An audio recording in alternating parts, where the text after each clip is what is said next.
A gente vai abordar, além do finalzinho aí do termo de referência com base na 14.133, nós vamos abordar também alguns tópicos previstos no Decreto Federal do Pregão Eletrônico, que, embora não estejam presentes na nova lei de licitações, nós entendemos que é importante que façam parte do termo de referência. Então, vou abordar a qualificação técnica e sanções administrativas, né, de forma, só para dar uma ideia de que nível de informação a gente precisa colocar no termo de referência. Depois disso, como eu disse para vocês, a gente vai abordar o tratamento favorecido e diferenciado para as microempresas e empresas de pequeno porte, porque eu quero mostrar para vocês o quanto que esse tratamento pode impactar a elaboração do termo de referência, e depois nós entramos lá no sistema de registro de preços, que também tem um impacto na hora de nós fazermos o termo de referência. Tudo bem, Camille? Camille está dando um tchauzinho aí, ó. Quer falar, Camille? É só um tchauzinho mesmo. Acho que é só um tchauzinho que ela deu ali. Boa tarde, Camille. Então, pessoal, vamos lá. Acho que a gente já pode começar, né? Deixa eu ver aqui se tem muita gente já. Se a gente já pode. Já tem bastante gente na sala. A gente já pode começar. Então, vamos lá. Eu vou compartilhar os slides aqui. Deixa eu pegar aqui os slides.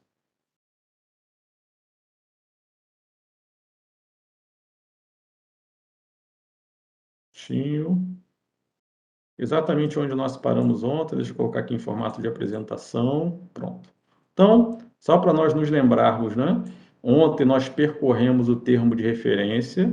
Eu mostrei para vocês todos os campos que estão previstos lá na nova lei de licitações, que fazem parte do conteúdo obrigatório do termo de referência.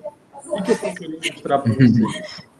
Eu procurei mostrar... Alguém ligou o áudio aí, está dando uma interferência. Não sei. Ah, melhorou. E aí, então, eu procurei mostrar para vocês que, se a gente faz o estudo técnico preliminar consistente, lá, a primeira etapa do planejamento, fica muito mais fácil para elaborar o termo de referência, né? O termo de referência, inclusive, ele vai lá no estudo técnico preliminar, e do estudo técnico preliminar nós vamos pegar várias informações para elaborar o nosso termo de referência. Os 4 primeiros campos do termo de referência, inclusive, eu mostrei para vocês ontem que eles praticamente são uma cópia do que nós escrevemos lá atrás no estudo técnico preliminar. Só que dentro do termo de referência eu tenho que aprofundar mais, né? Então, a gente viu que é necessário colocar o modelo de execução do objeto, a forma de fiscalização e gestão do contrato, forma de recebimento e pagamento, né? Uma série de informações que a gente vai agregar ao termo de referência. Eu estou vendo aqui que a CESAF está com a mãozinha levantada aí. Quer dar alguma mensagem? Se quiser, pode abrir aí o áudio, tá?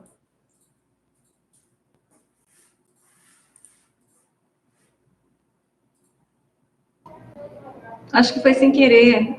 Sem querer? Tá, então tá bom. Então, vou dar prosseguimento aqui, tá? Então, deixa eu voltar aqui. Eu mostrei tudo isso ontem, né? E nós fomos, né, seguindo ali os itens do termo de referência até chegar no preço. E a gente entrou naquela discussão do preço. Quem é que faz a pesquisa de preços no Ministério Público, não é? Então, vocês falaram, aqui é separado. Aqui a gente tem no setor de compras um setor específico para fazer pesquisa de preços. E o que eu mostrei para vocês? Olha, nesse caso, o setor requisitante que fez o TR, ele fecha o TR sem o preço, assina, as pessoas que fizeram o TR assinam se responsabilizando pelo TR com as especificações do objeto. Depois, isso dentro do processo administrativo, tramita para o setor de compras que vai fazer a pesquisa de preços. Sendo assim, o preço não é incluído no termo de referência, né? Porque são setores diferentes que vão fazer, tá? Então, geralmente, né, eu faço assim também aqui onde eu trabalho no TCE, a gente faz o seguinte, dentro do processo administrativo tem o TR, a gente anexa a planilha orçamentária. Então, eu quero mostrar para vocês alguns modelos de planilha orçamentária. Por quê? Porque somos nós, a administração pública, que temos que dizer para as empresas como elas vão apresentar o seu preço. Tá? Isso é muito importante. E, no nosso orçamento estimativo, nós temos que elaborar uma planilha chamada de planilha de quantitativos e preços unitários. É essa planilha que deverá ser incluída no termo de referência ou anexada ao termo de referência. E é por meio dessa planilha que a administração pública demonstra como chegou no preço global estimado e consegue demonstrar ali qual é o preço estimado para cada item que compõe o objeto. Então, essa é uma planilha bem básica, uma planilha de compras, tá? E aí eu tenho algumas informações aí muito importantes. A primeira coisa é o seguinte: a minha licitação vai ser com base nesse preço global estimado que aí está, R$ 25.300. Quando elaboro um edital de licitação, eu coloco lá no corpo do edital apenas o preço global. Olha, o preço global estimado para a presente licitação é R$ 25.300, vírgula, conforme anexo 2. E no anexo 2 eu coloco essa planilha que aí está. Então, nas minhas licitações aqui, nós padronizamos. Olha, o anexo 1 é o termo de referência, o anexo 2 é a planilha orçamentária e o anexo 3 nós chamamos de modelo de proposta comercial. O que é isso? A gente pega essa mesma planilha, apaga os preços e pede para as empresas apresentarem suas propostas com base nessa formação aí. Tá? Então, é muito importante que a gente padronize a forma como as empresas vão apresentar as suas propostas de preço. E que informações aqui nós temos e que são essenciais para uma planilha orçamentária? A primeira informação é a database da planilha. O que é a database da planilha? A database da planilha orçamentária é a data em que nós fomos ao mercado ainda na fase preparatória para fazer a pesquisa de Ei, preço. cancelou só a de amanhã. Então, o que eu estou dizendo aqui? Olha, essa planilha orçamentária nós montamos com base numa pesquisa de preços que foi feita em janeiro de 2022. E qual é a importância dessa database para o nosso processo de contratação? É que essa database ela pode ser utilizada para fins de contagem do período de 12 meses para aplicação do reajuste do contrato, do preço do contrato. Tá? Então, essa database ela é fundamental, tá, em todo o processo de contratação pública. Depois, o que nós temos na planilha? A numeração dos itens, o resumo, a descrição resumida de cada item, unidade de medida, que inclusive nós discutimos ontem, a unidade de medida, eu coloquei exemplos, né, justamente aquela discussão que a gente teve ontem, é melhor caixa, é melhor unidade, eu coloquei exemplo aí, né, mas no meu caso aqui no Rio eu coloco unidade de lápis, unidade de caneta, unidade de borracha, tá? Mas eu coloquei ali como exemplo para mostrar, né? Como é que funciona essa questão da unidade, né? Quando eu coloquei ali quantidade 100, eu estou falando de 100 caixas. 100 caixas de lápis, cada caixa de lápis com 100 unidades. Né? Então, é assim que a gente vai demonstrar os itens que compõem o objeto e suas quantidades e seus preços estimados. R$ 50 é o preço unitário. Então, R$ 50 é o preço de quê? É o preço de uma caixa de lápis. De onde saiu esses R$ 50? É o resultado daquele cálculo que eu fiz na pesquisa de preços. Vocês vão se lembrar que ontem, no final da aula, eu mostrei, né, como é que a gente faz a pesquisa de preços e eu mostrei um método da média saneada para fazer a análise crítica desses preços. E aí, depois que eu fiz a média saneada, eu achei um preço que é o preço, né, estimado para aquele item. Aquele preço estimado, né, resultado da minha média saneada ou da minha média aritmética, média mediana, aquele resultado é que vem aqui para a planilha. Tá? E aí, quando eu multiplico aqui a quantidade com o preço unitário, eu tenho o preço total, somei todos os preços totais estimados, chego ao preço global estimado de R$ 25.300. Então, essa é a planilha mais simples que nós temos, uma planilha de compras, não tem nada assim de muito complexo nessa planilha. E a planilha, o formato da planilha, ele pode variar de acordo com a complexidade de cada objeto. Então, eu trouxe uma outra planilha aqui, que é uma planilha de obras, tá? O que muda na planilha de obras? Se vocês pararem para ver com calma essa planilha, o formato dela é muito parecido com a planilha anterior que eu acabei de mostrar para uma compra. Só que vocês vão se lembrar que quando nós vamos elaborar um orçamento estimativo de uma obra, existe uma lógica diferente. Qual é a lógica diferente que existe para obras? Quando eu falo de orçamento de obras, eu não faço pesquisa de preços no mercado. Por quê? Porque existem sistemas oficiais de custos. E se existem sistemas oficiais de custos, em vez de eu pesquisar preço no mercado, eu vou no sistema oficial e pego aquele custo para cada item do objeto. E aí eu vou montando a minha planilha orçamentária. Então, o que a gente tem aqui nessa planilha de obras? Olha, vamos pegar um exemplo aqui, pintura, né? Item 2, pintura. Pintura, quando eu falo de pintura, eu vou pintar uma área. Se eu vou pintar uma área, a unidade é o metro quadrado.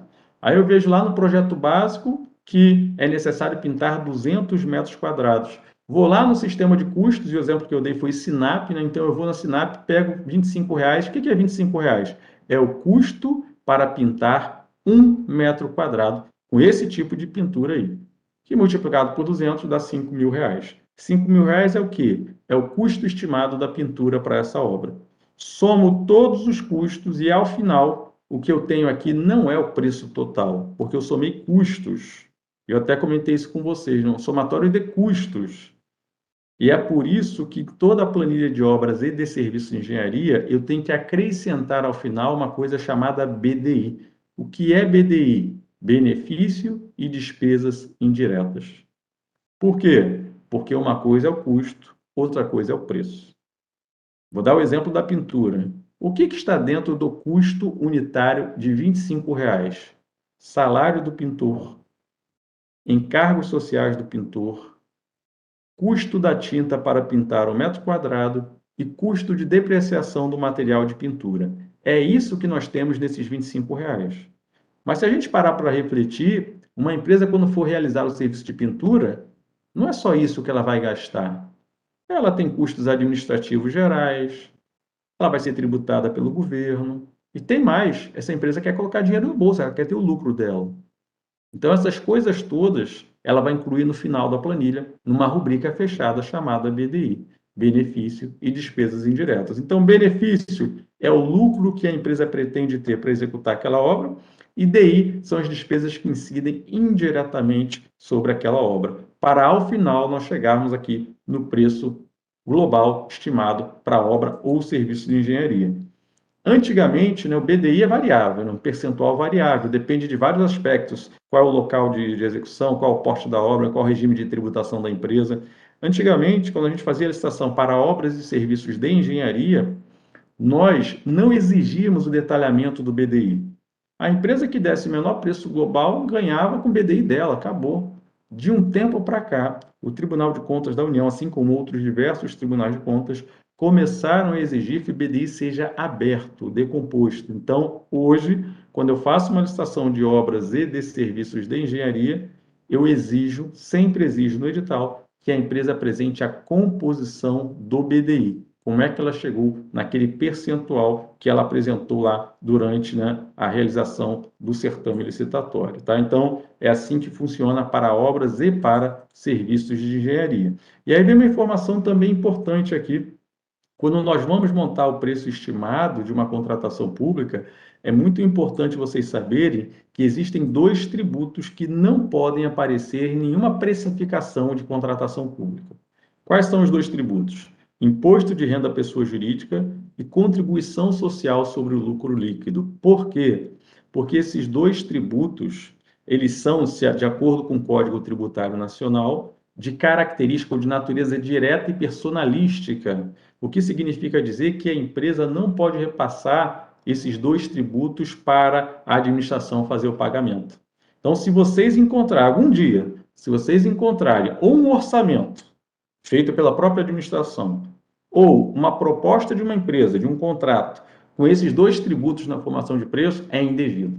Tá? A gente não pode aceitar. Então, hoje, por exemplo, eu sou pregoeiro, quando eu recebo uma proposta de uma empresa, se essa empresa discriminar, por exemplo, no BDI dela, esses dois tributos, eu não desclassifico a empresa, mas eu chamo essa empresa para ela corrigir a planilha dela, excluindo essas duas alíquotas tributárias. Por quê? Porque não podem ser repassados esses tributos para a administração pública, isso inclusive é uma súmula do TCU, a súmula 254 de 2010, tá? Então, essa é mais uma informação importante aí para a formação de preços. E, para nós fecharmos essa questão das planilhas, nós temos, como eu já disse para vocês, um planejamento todo diferenciado quando o serviço é dedicação exclusiva de mão de obra.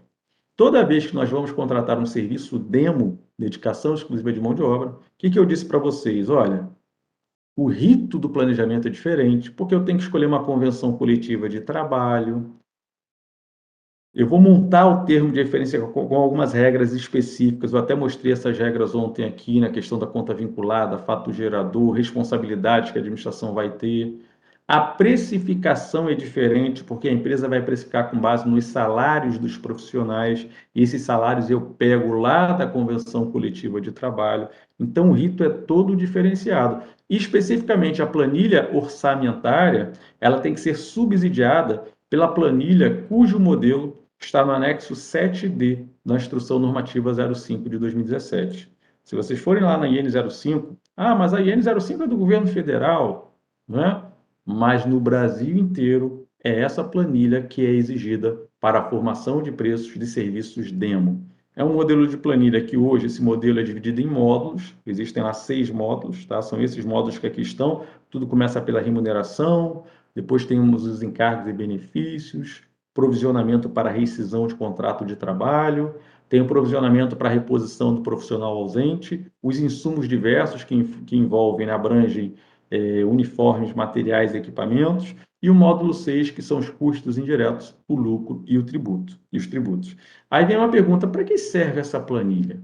Eu tenho como contratar sem essa planilha? A resposta é não, eu preciso dessa planilha. Por que que eu preciso dessa planilha? Primeiro, para analisar a execuibilidade do preço apresentado pela empresa e, consequentemente, a aceitabilidade da proposta. Depois, durante o contrato, se eu trabalhar com conta vinculada ao fato gerador, eu preciso de cada item de custo para saber o que eu vou provisionar na conta vinculada ou como é que a empresa vai emitir nota fiscal. Mais um ponto importante, eu preciso verificar se a empresa está pagando os direitos dos profissionais, salário, INSS, FGTS, então eu preciso da planilha para saber os valores. E eu preciso da planilha também para fazer repactuação do preço desse contrato. Então essa planilha, ela é essencial. Eu hoje, quando monto meu termo de referência de serviço demo, eu dentro do termo de referência eu já descrevo que a empresa vai ter que apresentar para cada categoria profissional uma planilha no modelo da IN05 preenchida para demonstrar como chegou no preço apresentado para a administração pública, tá? Então, eu trouxe essa planilha aqui para mostrar para vocês como isso funciona na prática. Vamos imaginar que eu esteja fazendo um termo de referência, e esse termo de referência é para contratar um serviço com dedicação exclusiva de mão de obra, e é um serviço de garçonaria e copeiragem, tá? Então, eu tenho 2 categorias profissionais. Vamos focar aqui no garçom. Essa planilha aí está dizendo que, olha, eu estou contratando 6 postos de garçom e o preço unitário do garçom é R$ 5.535. O que significa R$ 5.535? É o preço que a empresa cobra para colocar um garçom por mês nas dependências da administração pública. Como é que eu vou analisar se esse preço está bom ou está ruim? É para isso que eu exijo a planilha da IN05. Então, o que eu vou fazer aqui agora? Eu vou parar de compartilhar os slides e eu vou compartilhar a planilha só para mostrar rapidamente para vocês, tá? E a ideia é mostrar rapidamente mesmo, porque essa planilha, a gente tem cursos aí de 16 a 24 horas para explorar, só para explorar essa planilha. Porque a planilha realmente hoje eu considero como uma das planilhas mais complexas nas contratações públicas. Então, o que nós temos aqui?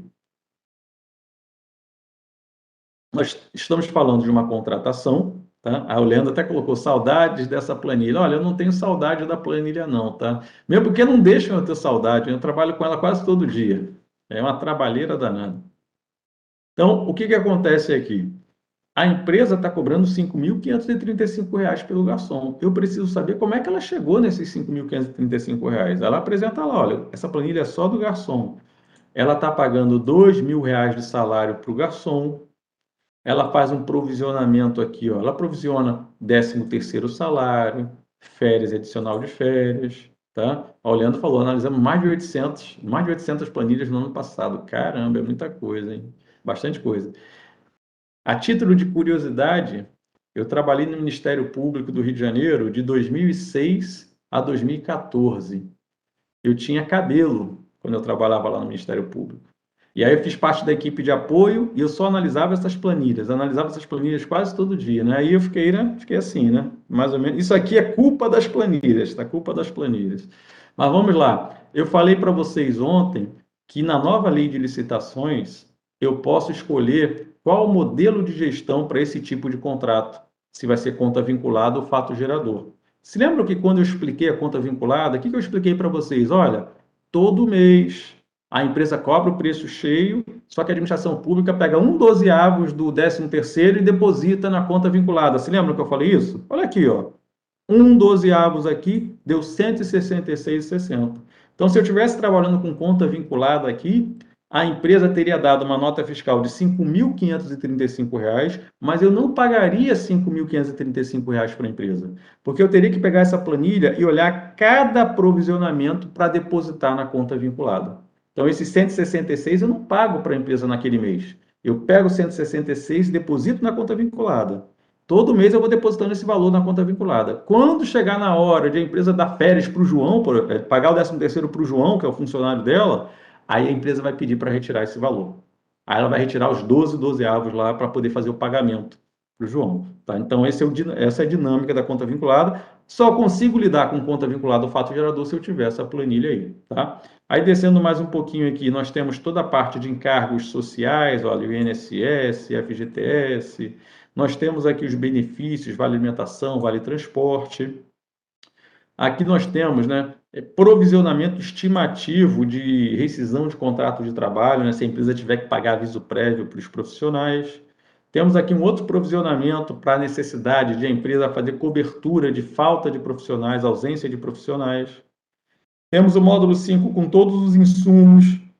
Olha, o TR vai pedir uniforme. Um ponto importante. Se vocês forem elaborar termo de referência para contratação demo, geralmente, quando a gente contrata serviço demo, a gente exige que a empresa disponibilize profissionais com uniforme, né? Direitinho, uniforme bonitinho e tal.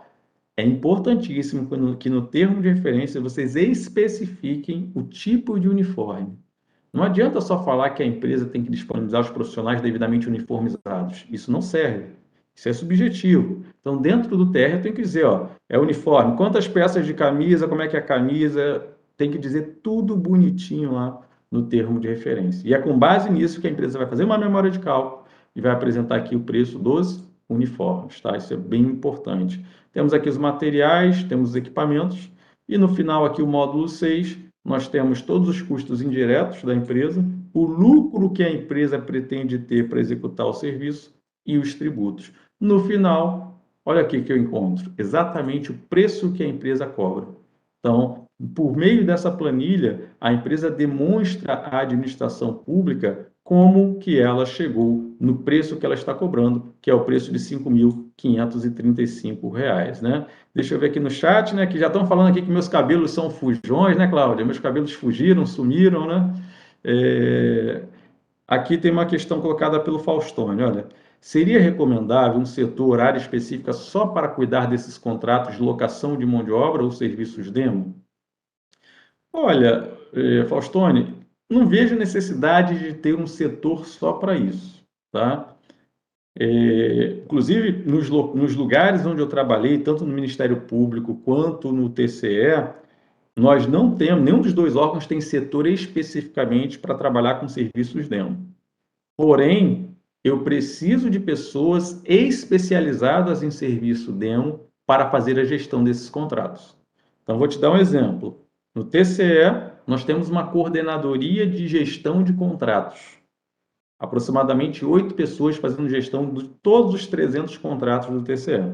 Desses 300 contratos, imagino que mais ou menos uns 10 sejam serviço demo. Então, o que a gente faz? A gente capacita esses gestores.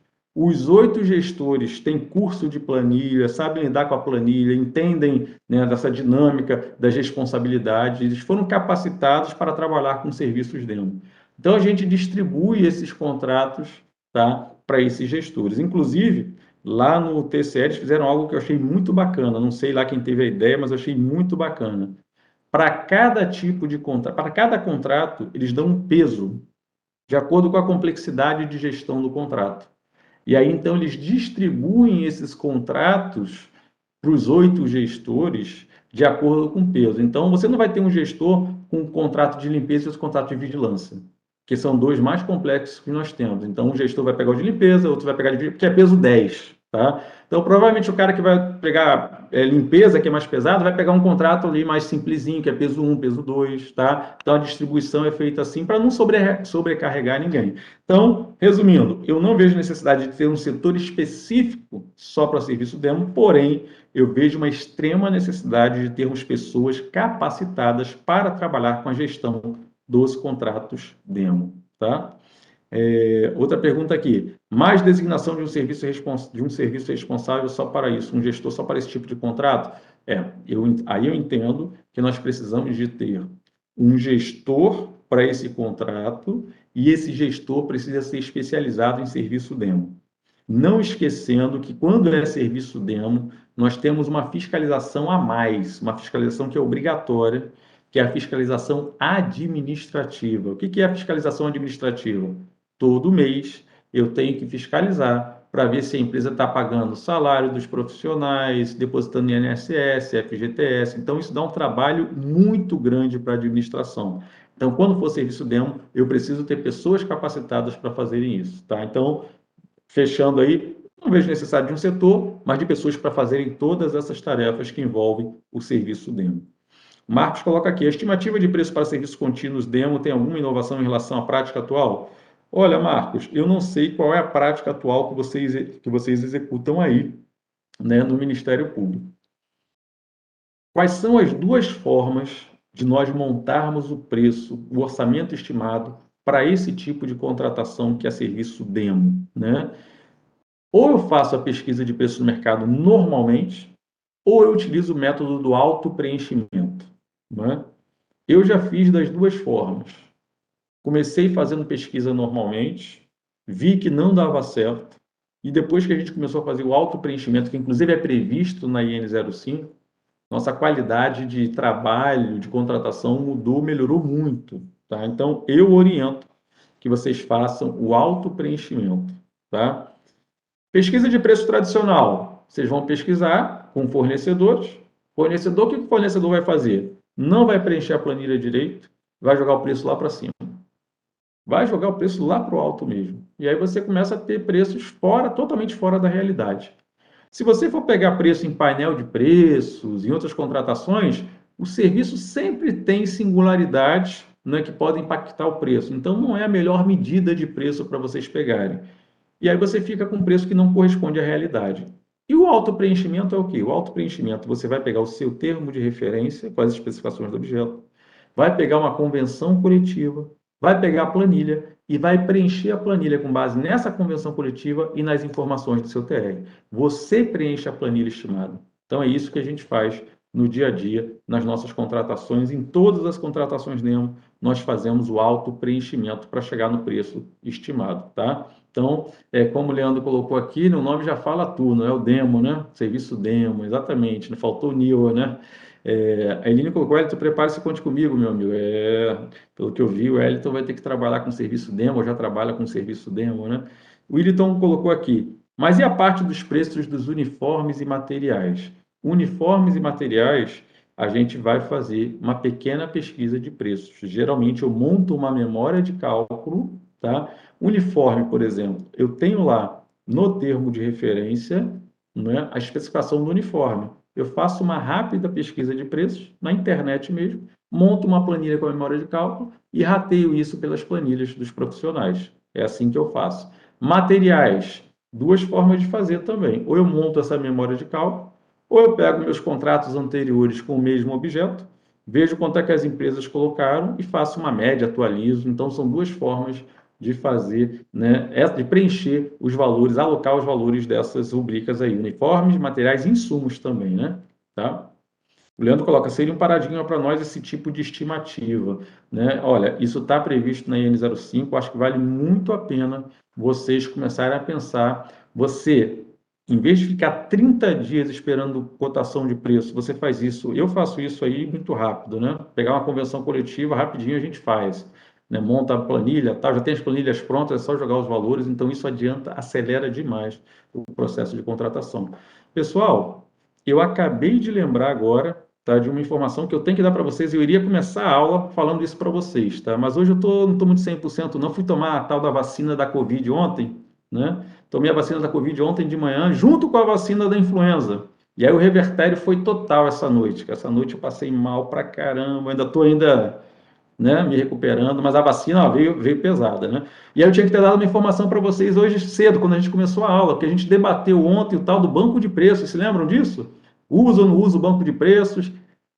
As coisas acontecem, eu acho que não é nem coincidência isso, mas ontem, quando acabou a nossa aula, que eu abri o Instagram, no perfil da professora Tatiana Camarão, foi feita uma consulta ao Tribunal de Contas do Estado de Minas Gerais, e o Tribunal de Contas do Estado de Minas Gerais responde que é legal a utilização de banco de preços de empresas privadas para formar preço na administração pública. Ou seja, aquela discussão que a gente estava tendo aqui ontem, tá? Estou com a consulta aqui, se vocês quiserem depois, inclusive eu vou ver se depois eu faço um material lá para o banco de preços. Essa consulta, ela é um posicionamento formal, oficial do Tribunal de Contas do Estado de Minas Gerais, dizendo, pode sim, você pode utilizar banco de preços de qualquer empresa privada, desde que seja idônea. Então, isso é bem interessante. E uma outra coisa que eu falei hoje de manhã com a responsável pelo banco de preços, e ela se colocou à disposição de fazer uma apresentação para vocês completa do sistema banco de preços, tá? Então, acabando o nosso curso aqui, se vocês tiverem interesse, façam contato comigo, que eu vou colocá-la em contato com vocês e ela marca uma data para fazer uma apresentação online, né? Ver as pessoas que têm interesse, uma apresentação online para mostrar o banco de preços para vocês e mostrar todas as ferramentas atuais do banco de preços e como isso pode auxiliar o trabalho de vocês.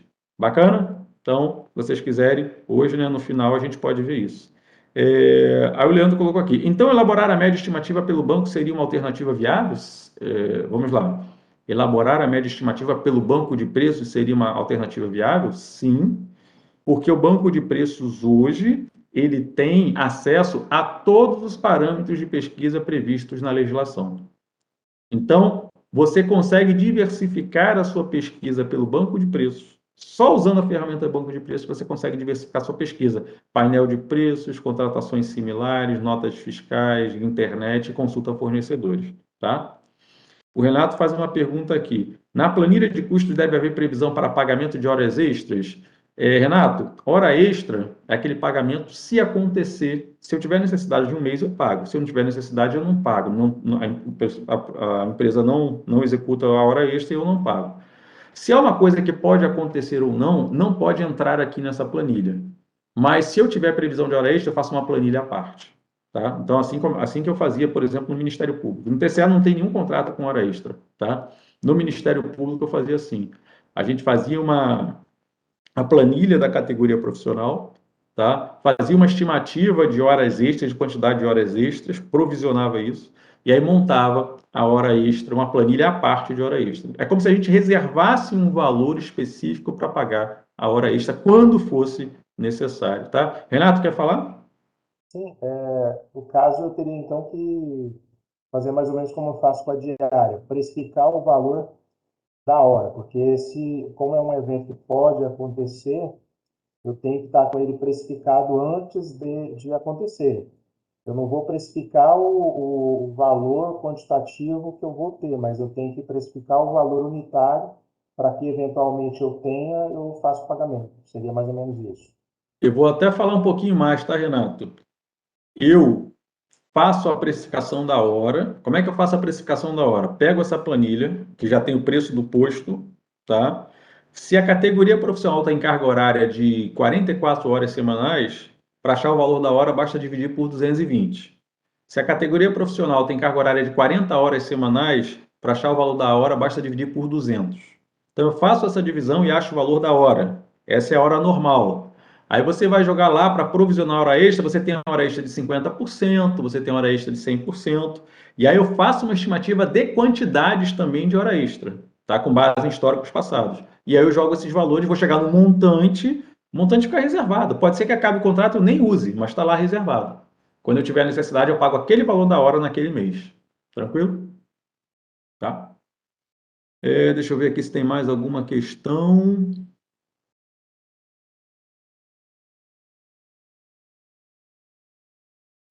Pois é que aqui na CPL nós não conseguimos registrar. Tá. Aí a questão da presença. Tá. Só para fechar, pessoal, para a gente acabar aqui a planilha, para a gente dar continuidade ali no TR. Vocês estão vendo aqui no cantinho aqui inferior esquerdo, né? Fator K.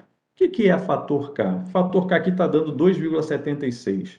Fator K, como é que eu achei isso? Eu peguei o preço que a empresa cobra, R$ 5.535, dividi pela remuneração, que é R$ 2.000. Então, 5.535 dividido por 2.000 dá 2,76. Para que serve isso? Antigamente, quando não existia o preenchimento da planilha, era assim que nós fazíamos, né, fiscalização para saber se o preço estava bom ou estava ruim, tá? E se eu pegar todos os meus contratos hoje aqui no Rio de Janeiro e eu calcular o fator K de todas as categorias profissionais, tenho certeza que todas estarão entre 2,5 e 3, tá? Então, essa é uma ótima referência de preço de mercado. Vocês se lembram Pode que quando... repetir aí, Vocês se professor, por favor? lembram? Eu não entendi esse fator K, desculpa. Pode Claro, repetir? claro que sim. Fator K é o quê? Eu pego o preço que a empresa cobra, R$ 5.535, que é o que ela cobra mensalmente pelo garçom, divido pela remuneração do garçom, que é o total do módulo 1, tá? O resultado dessa conta chama-se fator K, que no meu exemplo aqui deu 2,76. Se eu pegar hoje todos os meus contratos de serviço demo aqui no Rio de Janeiro, todas as categorias profissionais, todas as planilhas, variam entre, fator K, entre 2,5 e 3. Então, essa é uma ótima referência de mercado. Ou seja, geralmente, quando a administração pública terceiriza um serviço, a empresa cobra por posto de trabalho cerca de 3 vezes a remuneração do profissional. Esse é um ótimo parâmetro para a gente analisar se o preço está bom ou está ruim. Tá? Então, hoje, eu, por exemplo, para fazer a análise da minha planilha, para fazer a análise das propostas, eu tenho que analisar a planilha inteira. Mas eu, de imediato, já tenho uma boa ideia, calculando o fator K, eu já tenho uma boa ideia se o preço está bom ou se o preço está ruim. Tá? Outra coisa, vocês se lembram que eu falei que no estudo técnico preliminar, a pesquisa de preços ela é superficial, só para me dar uma ideia do preço. Vocês se lembram que eu dei como exemplo aqui no ETP a minha gestão de almoxarifado e que eu tinha duas soluções para comparar? Solução número 1, contratação demo. Solução número 2, almoxarifado virtual. Sabem como é que eu precifiquei a contratação demo? Eu não fiquei cotando preço com empresa nem montando planilha. Eu peguei uma convenção coletiva aqui do meu município, peguei o salário do profissional, multipliquei por 3. Já achei o preço mensal daquele profissional. Multipliquei pela quantidade de profissionais, pelo número de meses, achei o preço do contrato. Acabou. Olha que coisa simples. Tá? Então, esse nível de informação eu acho bem importante para nos auxiliar aí. Né? E geralmente eu brigo com o pessoal falando assim: olha, vocês têm um trabalhinho de casa agora. Pegar todos os seus contratos demo e fazer essa conta, né? Para ver em que situação está o contrato de vocês. Pessoal, aí uma coisa importante: o fato de o fator K estar acima de 3 não quer dizer que está errado, tá? Às vezes você tem muitos insumos, mas é um indício de que você tem que olhar com mais calma a planilha de custo e informação de preços. Todo mundo entendeu isso? Então, isso aí foi só para a gente fechar a questão dos serviços demo. Eu vou parar aqui de compartilhar a planilha agora e vamos voltar para os nossos slides. Até aqui todo mundo acompanhando numa boa? Tranquilo, né? Então, deixa eu voltar para os slides aqui. Então, a ideia, pessoal, foi mostrar como é que a gente monta o orçamento estimativo, já que na legislação o termo de referência tem que conter esse orçamento estimativo, a não ser que seja orçamento sigiloso, né? Se for orçamento sigiloso, aí a gente não vai colocar o orçamento no TR. Para quem quiser se aprofundar sobre pesquisa de preços, a gente tem um e-book que está disponível lá no site, né? Meu site é www.eduguimarães.com. Se vocês quiserem baixar esse e-book, basta entrar em livros e artigos, está lá em PDF, é só fazer o download, e aí a gente tem lá um material bacana aí sobre pesquisa de preços. Já que estamos falando de orçamento no termo de referência, temos que discutir um pouquinho essa questão do orçamento sigiloso, né? O que é o orçamento sigiloso? É quando eu lanço a licitação e eu não apresento o preço estimado pela administração pública. Isso é o orçamento sigiloso. O orçamento sigiloso, na 8666, ele não é possível, porque na 8666 é obrigatória a apresentação da planilha orçamentária com o edital da licitação, mas no pregão, a lei do pregão não fala nada. Então, desde 2009, o Tribunal de Contas da União tem decidido que no pregão fica a critério da administração apresentar ou não esse orçamento. Tá? Então, isso a gente já vê hoje editais de pregão sem apresentação do preço estimado. O preço estimado existe, ele só não é divulgado, ele fica dentro do processo administrativo. Na nossa legislação, como é que isso está? Se nós pegarmos a lei do RDC, lá a regra é orçamento sigiloso. Lei das estatais, a regra é orçamento sigiloso. Se vocês pegarem editais da Petrobras, Eletrobras, Banco do Brasil, esses editais não mostram o preço global estimado. Se vocês pegarem o Decreto Federal 10.024 do pregão eletrônico, a apresentação do orçamento é facultativa, que é critério do gestor público. E como é que fica na nova lei? Artigo 24. Olha o texto da nova lei. A nova lei ela aborda a seguinte questão: desde que justificado, o orçamento estimado da contratação poderá ter caráter sigiloso. E, nesse caso, o sigilo não prevalecerá para os órgãos de controle interno e externo. Tá? Ou seja, na nova lei de licitações, a regra é divulgar o orçamento. Se nós escolhermos, em um determinado processo, não divulgar o orçamento, é possível? É, mas vai ter que ser justificado. Tá? O que é, então, o orçamento sigiloso na prática? Os doutrinadores, né, inclusive muitos defendem o orçamento sigiloso, um deles é o professor Marcos Nóbrega, que fala, inclusive, na questão da assimetria de informações. Né? O que é o orçamento sigiloso? Eu não falo para ninguém qual é o meu preço estimado, para evitar o que os doutrinadores chamam de efeito âncora. O que é o efeito âncora? Se eu chegar no pregão, divulgar o edital do pregão, e dizer no edital que o preço estimado é 100 mil reais, o que eu estou dizendo para os licitantes? Senhores licitantes, estou disposto a pagar até 100 mil reais. O que o licitante vai fazer? Poxa, eu consigo executar o objeto por 70 mil. Pô, mas ele está falando que está disposto a pagar 100 mil, vou chegar com qual proposta inicial? 100 mil reais. Então, efeito âncora é isso. Se vocês pegarem um pregão, vocês vão perceber que todas as propostas iniciais das empresas giram em torno do preço estimado. São ancoradas no mesmo nível. Tá? E aí, então, a ideia do orçamento sigiloso é o seguinte: olha, eu não divulgo o orçamento da administração, as empresas não sabem qual é o máximo aceitável pela administração, cada uma vai dar seu próprio preço, vai pegar seu preço, vai jogar uma margem e vai chegar lá com seu próprio preço. Etapa competitiva aconteceu, fase de lance, acabou a disputa, aí é que eu vou divulgar o meu preço estimado. E aí eu vou comparar o preço da empresa mais bem classificada com o meu preço estimado. Essa é a ideia do sigilo do orçamento.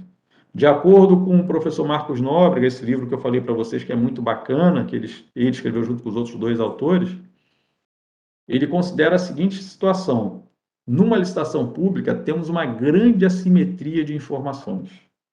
As empresas usam a informação a seu favor, porque é a empresa que sabe exatamente o objeto que ela tem, como ela vai executar esse objeto, quais os custos dela, qual o preço que ela está ofertando. A empresa tem quase todas as informações na mão. A única informação que a administração pública tem, que a empresa não tem, basicamente, qual é? Preço estimado. E aí ele alega, pô, se você pega essa informação, que seria um ponto estratégico para você utilizar na licitação, e você já entrega de mão beijada para as empresas, você dá mais uma informação para as empresas deitarem e enrolarem na licitação. Esse é o raciocínio que ele tem. Né? Eu, particularmente, aqui no Rio, não uso orçamento sigiloso, o TCE não é favorável ao orçamento sigiloso. Tá? Transparência, publicidade, né? O preço é esse, disputem desse preço para baixo. Né? Então, existe muita divergência de entendimento em relação ao sigilo do orçamento. Por que é importante isso na hora de fazer o TR? Porque se você coloca o preço no TR, se o orçamento for sigiloso, você não pode colocar o preço no TR. Tá? E depois eu vou mostrar o modelo de TR da AGU para vocês verem como é que a AGU faz essa questão. Tudo bem? E aqui, então, a gente fechou o penúltimo campo do TR, que é a parte de preço, e o último campo é a adequação orçamentária. E aí o artigo 150 da nova lei, ele é bem parecido com o artigo 14 da 8666. O que nós temos aí?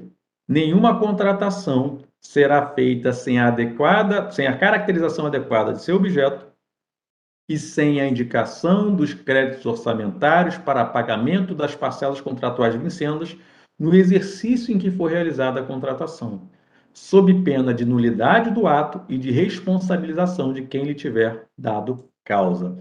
Texto muito parecido com o artigo 14 da 8666. O que foi acrescentado aqui pela lei nova? Isso que eu coloquei em vermelho, que é o que a gente já faz na prática. A gente já faz isso há muitos anos na prática. Eu, quando vou verificar disponibilidade orçamentária, é só dentro do orçamento, que é dentro do exercício, né? Até 31 de dezembro. Se eu tenho um contrato que eu vou celebrar no meio do ano, contrato é de 12 meses, mas esse ano eu vou ter só 6 meses, eu só vou verificar a disponibilidade orçamentária para os 6 meses que serão executados nesse exercício. Tá? Então, é o que a gente já faz na prática, agora está positivado no texto da nova lei de licitações. Então, aqui nós finalizamos todos os campos previstos na nova lei de licitações para um termo de referência. Ponto. Poxa, bacana, beleza. Só que, como eu disse para vocês, nós temos outras normas que apresentam definição de termo de referência e conteúdo de termo de referência. E quando nós vamos no Decreto Federal do Pregão Eletrônico, e eu já mostrei esse texto para vocês, né? No artigo 3º aparece a definição do termo de referência e o conteúdo do termo de referência. E quando a gente olha esse conteúdo do termo de referência, a gente verifica que tem alguns itens importantes que estão aqui nesse decreto e não estão na nova lei de licitações. E é isso que eu quero destacar para vocês. Basicamente, qualificação técnica e sanções previstas de forma objetiva. Então, é isso que eu vou mostrar para vocês agora. Tá? Então, vamos começar pela qualificação técnica. Vocês vão se lembrar que eu disse para vocês que uma das funções do termo de referência é comunicação interna. Se lembram disso? Como assim comunicação interna? A unidade requisitante faz o planejamento lá, elabora o termo de referência. Esse termo de referência vai gerar lá a formação de preços. No caso de vocês, a unidade de compras vai fazer o preço. E aí esse processo vai para o setor que vai elaborar o edital, setor de licitações para elaborar o edital. O setor de licitações não conhece tecnicamente o objeto. Consequentemente, o setor de licitações não sabe o que deve ser exigido de qualificação técnica. Logo, isso precisa estar escrito onde? Quem deve escrever isso? A unidade requisitante e ou técnica que fez o termo de referência. Por isso que essa informação precisa estar contida no termo de referência. Se vocês não colocarem no termo de referência exigências de qualificação técnica que sejam importantes para aquela licitação, isso não vai constar no edital. E não constando no edital, a gente vai ter problema na licitação e na contratação. Ou se não, sabe o que o pessoal da licitação vai fazer? Vai pegar o texto padrão da lei e vai jogar lá. E aí vai dar uma confusão tremenda no desenrolar da sessão pública, recurso e por aí vai. Tá? Então, é muito importante que, se vocês entenderem que o objeto necessita de documentos de qualificação técnica, vocês coloquem isso no termo de referência. E aí, o que eu trouxe aqui? Qualificação técnica, temos algumas mudanças da nova lei em relação ao 8666. Então, o que eu trouxe aqui? Só os pontos principais dessas mudanças, né? E eu acho que a mudança principal na qualificação técnica refere-se aos atestados de capacidade técnica. Se nós formos na 8666, lá está escrito que a qualificação técnica pode ser demonstrada mediante a apresentação de atestados de capacidade técnica que comprovem que a empresa já executou no passado objeto compatível e pertinente com o objeto da licitação. Show! Sabe qual é o problema aí? O problema é o que é compatível e pertinente. Porque eu posso ter uma interpretação, meu colega pode ter outra interpretação e a empresa pode ter outra interpretação. Então, isso vem gerando recursos atrás de recursos nas licitações públicas. E, adiante disso, os tribunais de contas começaram a flexibilizar o entendimento, permitir algumas exigências. E esse entendimento, principalmente que vem em várias decisões do TCU, esse entendimento foi trazido para a lei nova, pela lei nova, né? Então, o que a gente encontra aqui na lei nova é entendimento do TCU. Eu já tenho várias decisões aqui no TCE do Rio também com essa questão aí. Então, o que nós temos na lei nova? Já que a gente, na prática, encontra uma séria dificuldade de adotar parâmetros objetivos para analisar atestados de capacidade técnica, a gente exige no edital algo mais objetivo. Então, olha só, a exigência de atestados será restrita às parcelas de maior relevância ou valor significativo do objeto da licitação, assim consideradas as que têm valor individual igual ou superior a 4% do preço total estimado. Tá? Então, ele aí define, né, que eu posso, dentro do escopo do meu objeto, definir o que é parcela de maior relevância ou o que é parcela de valor significativo dentro do objeto. Só que o valor significativo já está lá de forma muito objetiva. Todo item cujo preço estimado seja igual ou maior que 4% do preço global estimado. Para que serve isso? É porque, observadas essas condições, é admitida a exigência de atestados com quantidades mínimas de até 50% das parcelas que foram citadas no parágrafo anterior.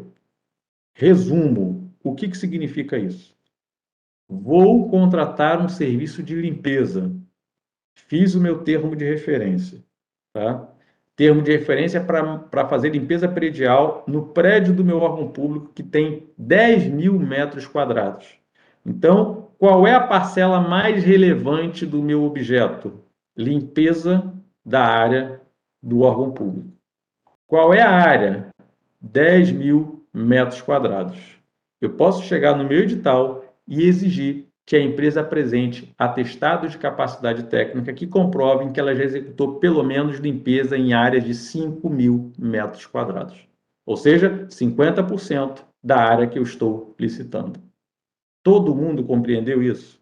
Tá? Aí o que eu digo para vocês, se vocês não escrevem, se vocês entenderem, estão fazendo o planejamento de uma licitação, se vocês entenderem que isso é importante, mas não colocarem no TR, o setor de licitações não vai colocar no edital, porque eles não conhecem tecnicamente o objeto. Por isso é tão importante que isso apareça no termo de referência.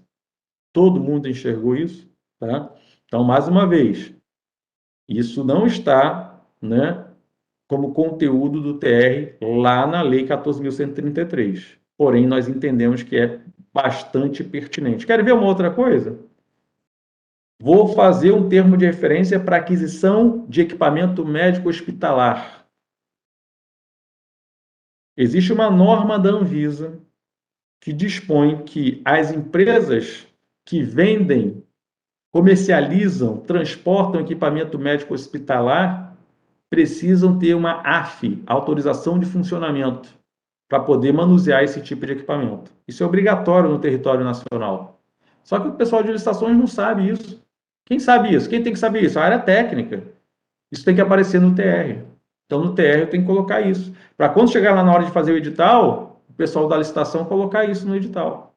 Tá? Então, são informações importantíssimas que devem constar no termo de referência. O Marcos coloca aqui: devo sempre exigir qualificação técnica nos termos de referência? Só se você entender que é pertinente para aquele determinado objeto. Tá? Então, olha só, vou dar um exemplo. Eu, quando compro caneta, lápis, borracha, eu não peço atestado de qualificação técnica, de capacidade técnica. Não me interessa. Eu peço amostra para saber se a caneta que ele está ofertando é boa ou não. Não preciso de atestado de capacidade técnica. Mas para um serviço de limpeza, eu peço. Para um serviço de helpdesk, eu peço. Percebeu? Então depende muito da complexidade do objeto. Tranquilo? Eu vi que alguém levantou a mão. Pode falar. Não vi o nome da pessoa que levantou a mão, mas se quiser pode falar, tá? Oi, pessoal, boa tarde, é o Guilherme. Eu sou da parte da TI e a gente está com esse probleminha de capacidade, de exigir esse atestado de capacidade técnica para treinamento. Que a gente já tem o software aqui na Procuradoria e a gente precisa do treinamento para aproveitar melhor o software e tudo, né? Ótimo. E o controle interno e a assessoria jurídica entende que a gente não pode exigir isso da listante, né? Da listada. Mas Como é que fica nesse caso? qual é o fundamento, né? Professor, desculpa, só complementando, por que a gente faz esse pedido, né? Disso que o Guilherme está falando aí. É porque são cursos, né, específicos para a operação, às vezes, de um determinado equipamento, tudo, e não adianta eu deixar aberto para qualquer empresa vir te dar aquele treinamento, que às vezes ela não conhece da forma que precisa, né, para repassar isso aí para a equipe técnica. E são equipamentos essenciais para o funcionamento da atividade institucional, né, e voltados também para a segurança. Então, se você não exigir uma pessoa que tenha o conhecimento necessário para repassar isso aí, é jogar dinheiro fora. Né? Aí só que eles entendem que não pode fazer exigência do atestado de capacidade. Quer dizer, qualquer um, né, que falar que entende ali ou que queira dar o curso, ele pode vir dar o curso. Como é que fica nessa questão quando são equipamentos especializados? Então, deixa eu ver se eu entendi. O Ministério Público comprou equipamento de TI, não é isso? E aí, então, eu preciso treinar as pessoas que vão manusear, operacionalizar esses equipamentos, é isso? Guilherme, de qual que é o desse processo agora, por favor? Desse processo é dos softwares que a gente já tem, que é o VMware, né? E o dos futuros que a gente vai adquirir, se depender do sistema que vai ser implantado, né? Aí Então, deixa eu são fazer softwares específicos, né? Que é de máquina virtual, né? O software de segurança, que tem as configurações que você tem que fazer para melhor desempenho, para garantir a segurança, tudo isso você define as ferramentas. Quando vocês fazem essa contratação, vocês adquirem primeiro o software e depois contratam treinamento? Ou vocês já fazem tudo numa licitação só? Como é que tem funcionado isso no dia a dia de vocês? A gente pediu tudo numa licitação só, né? Exigindo ali a capacidade técnica para poder fornecer o treinamento. Aí, ali vocês no edital exigiram capacidade técnica para o treinamento. Sim. Tá. Isso. Eu acho extremamente pertinente a exigência, tá? E aí, a exigência não é em qualquer treinamento, tem que ser no treinamento específico daqueles softwares, né? Então, você vai pegar, seguindo essa... Deixa eu voltar aqui na qualificação técnica, aqui, ó, já pensando aí na nova lei, né, que é o mesmo raciocínio que a gente já fazia na lei antiga, com base no entendimento dos tribunais de contas. Vocês vão pegar, dentro do escopo desse objeto, o que é relevante, né? Treinamento é relevante? Super relevante. Então, a área técnica precisa o treinamento é relevante. Quanto é que vocês estão pedindo de treinamento? É por turma, é por quantidade de pessoas, é por carga horária? Então, vocês vão exigir que a empresa apresente um atestado de capacidade técnica, que já tenha ministrado aqueles treinamentos, ou seja, tem que ser o treinamento específico do software, que outro treinamento não serve, tá? Aí, se for por carga horária, metade da carga horária que vocês estão exigindo. Ah, estou exigindo uma carga horária de, sei lá, 24 horas, ela tem que ter ministrado pelo menos 12 horas. Ou estou pedindo para 100 pessoas, ela tem que ter ministrado pelo menos para 50 pessoas. Essa é a lógica trazida aí pela nova lei. Deu para entender a questão? Tranquilo? Deu. Guilherme, tranquilo também? Sim, ficou tranquilo. Fechou. Deixa eu ver aqui que tem algumas colocações no chat. Professor, Oi, desculpa. Eu não tranquilo. entendi bem o sentido dessa primeira parte aqui, desse parágrafo primeiro. Parcelas de maior relevância. Pode explicar de novo? Posso, sim. Do valor? Eu Claro. fiquei sem entender essa parte de 50% Tá. da execução do objeto, eu entendi. Agora essa outra eu fiquei com dúvida. Tá. Quando você vai contratar um objeto, geralmente o objeto é composto por vários itens, não é? Então, você vai pegar aqueles vários itens e vai compor o seu objeto. Como vocês acabaram de falar agora, é equipamento, treinamento, provavelmente tem outros itens lá que vão compor lá o preço global estimado da contratação. O que vocês que estão fazendo o planejamento têm que se preocupar? Na hora de eu fazer a licitação, eu preciso de alguma forma garantir que a empresa licitante que eu vou contratar, ela tem expertise nisso. Concorda? Para não dar um tiro no pé, senão eu contrato uma empresa que não vai conseguir me entregar tecnicamente o que eu quero. Uma das formas de garantir isso é exigir atestado de capacidade técnica. Só que o atestado de capacidade técnica, essa exigência não pode ser muito genérica. Porque se for genérica, cada empresa vai chegar com atestado, eu vou chegar lá, esse aqui eu aceito, esse aqui eu não aceito. Esse era o problema que nós tínhamos na 8666. E aí os tribunais de contas começaram a decidir então o seguinte, olha, então faça o seguinte, órgão público. Você, quando planejar o seu objeto, que tem vários itens, veja ali dentro desses itens o que é mais relevante e exija atestado de capacidade técnica só daquilo que é mais relevante. Ou verifique o que tem valor mais significativo e exija atestado de capacidade técnica só o que tem valor mais significativo. Tá? Eu, particularmente, é uma coisa ou outra, tá? Eu, particularmente, gosto de pegar o que é mais relevante. O que é mais relevante, quem vai decidir é o órgão público quando faz o seu planejamento. Então, olha só, nesse serviço, né, que é, na verdade, um fornecimento de equipamento de TI, ou de software de TI, né? Fornecimento de software de TI com treinamento. É importantíssimo garantir que a empresa já ministrou treinamento antes para isso aí, senão eu posso ter um problema sério. Então, eu destaco o treinamento como uma parcela relevante. Posso destacar o software também como parcela relevante. E aí eu posso exigir atestado de capacidade técnica desses itens do objeto, só que restrito a 50% da quantidade que eu vou contratar. Ficou mais claro agora, Marcos? Show? Beleza? Perfeito, senhor. Valeu. Ótimo. Fechou? Então, isso é um ponto bem importante, deve constar no termo de referência. E outro ponto é algo que já tem na IN 05, não tem na 8666, e agora a nova lei traz para o seu corpo, que é isso aqui, olha. Em se tratando de serviços contínuos, o edital poderá exigir certidão ou atestado que demonstre que o licitante tem executado serviços similares ao objeto da licitação em períodos sucessivos ou não por um prazo mínimo que não poderá ser superior a 3 anos. Existe uma grande discussão lá no 8666 se pode exigir prazo nos atestados, se não pode. Uma confusão isso. A lei agora foi bem objetiva, a lei nova. Você pode exigir prazo. Então, olha, a nova lei de licitações, ela traz a figura do serviço contínuo. Se você vai, e pode já contratar por um prazo de até 5 anos.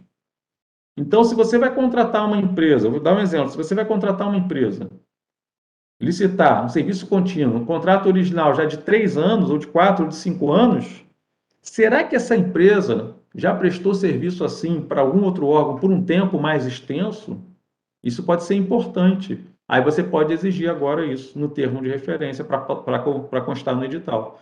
Você pode chegar e falar, olha, já que eu estou contratando um serviço por 3 anos, eu quero que a empresa comprove que já executou esse serviço por 3 anos. O prazo não pode ser superior a 3 anos. E aí vem o entendimento do TCU, né, que certamente vai prosperar, vai continuar com a nova lei, né, que é o seguinte: se eu vou fazer um contrato, eu estou licitando para fazer um contrato de 2 anos, eu não posso pedir atestado de 3 anos. Seria incompatível com o meu objeto. O atestado tem que ser compatível com o objeto. Então, se eu vou pedir um serviço que eu vou licitar por 2 anos, o atestado tem que ser no máximo de 2 anos. Tá? É isso que a gente tem nesse acordo aí do TCU 7164 de 2020. Então, basicamente, sobre qualificação técnica, o principal é isso aí. As principais inovações, no meu ponto de vista, são essas aí que eu acabei de mostrar. Tá? Então, toda vez que eu faço planejamento, se eu identificar que é necessário pedir atestado de capacidade técnica, eu devo colocar isso no termo de referência. Outro ponto que deve constar no termo de referência são as sanções administrativas. Mas espera aí, por que sanções administrativas? Se vocês começarem a baixar edital na internet, vocês vão ver que a maioria dos órgãos fazem a mesma coisa. No termo de referência, ninguém cita sanção administrativa. Aí, quando chega no edital, o que o pessoal faz? Coloca um texto padrão de sanções administrativas, que é o texto que está na lei. Sabe qual é o problema disso? Quando chegar no caso concreto, lá na gestão do contrato, ninguém sabe qual sanção aplicar e como aplicar. Ninguém sabe qual o percentual de multa. Ninguém sabe se é melhor uma indidoneidade ou uma suspensão do direito de licitar. Então, qual é a ideia de colocar sanções administrativas no TR? É poder colocar isso de forma objetiva, correlacionando as infrações com as sanções. Essa é a ideia, que inclusive está lá no decreto 10.024, sanções administrativas de forma objetiva. E nesse aspecto, a nova lei de licitações, ela facilita muito a nossa vida. Por quê? Porque no artigo 155, a nova lei de licitações, ela dispõe todas as infrações que uma empresa pode cometer. Dar causa em execução parcial do contrato, dar causa em execução total, deixar de entregar a documentação. Então, aqui eu coloquei todas as infrações listadas no artigo 155 que podem dar causa a uma sanção administrativa. Então, qual é a ideia? A ideia é que, na hora que vocês elaborem um termo de referência, vocês coloquem lá quais são as principais infrações que uma empresa pode cometer naquele serviço ou naquele objeto e façam a correlação com a sanção devida. É essa a ideia. Tá? Eu, por exemplo, quando trabalhei no Ministério Público, nós fazíamos esquema de pontuação no TR. O que é o esquema de pontuação? Nós colocávamos assim, olha, vou pegar como exemplo serviço de limpeza, que é fácil de a gente identificar. Fiz o TR do serviço de limpeza. Lá no final, eu coloco as principais faltas, infrações, né, que a empresa costuma cometer. Infração número 1. Infração número 1 é não cumprir o plano de trabalho do dia. Infração número 2, não fazer o pagamento do salário do profissional, ou atrasar o pagamento do salário do profissional. Infração número 3, não fazer o depósito dos encargos, e por aí vai. Eu listo todas as infrações. Só que aí o que eu faço? Eu coloco pontuação de acordo com a gravidade da infração. E logo abaixo a gente colocava o seguinte: quando a empresa atingir 100 pontos, advertência. Quando a empresa atingir 150 pontos, advertência mais multa de 1%. Quando a empresa atingir 500 pontos, suspensão do direito de licitar por 1 ano. Perceberam? Ou seja, aquilo que na prática a gente acaba tendo uma extrema dificuldade de aplicar por falta de objetividade, que são as sanções administrativas, se eu no termo de referência, se eu conseguir ser objetivo no termo de referência, eu vou evitar problemas lá na gestão do contrato. E fica muito mais fácil depois de eu aplicar a sanção administrativa na empresa, que está aqui, ó, empresa, você cometeu essas infrações aqui, o somatório de pontos é esse, você cai nessa sanção aqui, acabou. Dou o direito de defesa à empresa, ela vai tentar se justificar e por aí vai, tá? Então, eu preciso saber quais são as sanções administrativas, né? O Marcos colocou aqui, esse esquema facilitaria muito a fiscalização dos contratos. A ideia é essa. A ideia é facilitar a fiscalização dos contratos, né? E mais, se eu coloco isso de forma objetiva no meu termo de referência, dificilmente a empresa vai conseguir se eximir da sanção administrativa. Porque é objetivo, tá lá, ó, pá, 5% de multa, pá, 10% de multa. Não tem aquela coisa da empresa, não, mas 5% está muito alto, 10% está muito alto, não, tá lá de forma objetiva, registrado pelo fiscal, tá? Então essa, no meu ponto de vista, é a melhor forma de nós prevermos a aplicação das sanções administrativas. Quais são as sanções administrativas que nós temos na nova lei de licitações? Advertência, multa, impedimento de licitar e contratar e a declaração de inidoneidade. Se nós fizermos uma comparação rápida com 8666, artigo 87 da 8666, advertência, multa, suspensão do direito de licitar e declaração de inidoneidade. A grande diferença entre esse artigo 156 e o artigo 87 da 8666 é essa terceira sanção. Porque essa terceira sanção aqui, impedimento de licitar e contratar, é no âmbito do ente federativo. Tá? Ou seja, se o Ministério Público do Tocantins começar a usar a nova lei e aplicar a sanção número 3 do artigo 156 a uma determinada empresa, a empresa vai ficar X anos, até 3 anos, sem poder contratar e licitar no estado do Tocantins. Certo? Então, essa é a sanção número 3 da nova lei de licitações. A sanção número 3 da 8666 é totalmente diferente. É a suspensão do direito de licitar e contratar com o órgão que promoveu a sanção. Seria só com o Ministério Público do Tocantins. Tá? Então, essa é a grande diferença, né, se eu faço essa comparação entre 8666 e a nova lei de licitações. A Camille colocou aqui, a dificuldade de mensurar a conduta e a aplicação da sanção sem especificação clara é bastante difícil. Exatamente. Por isso que é importante nós termos isso de forma clara e objetiva no termo de referência. Não esquecendo, né?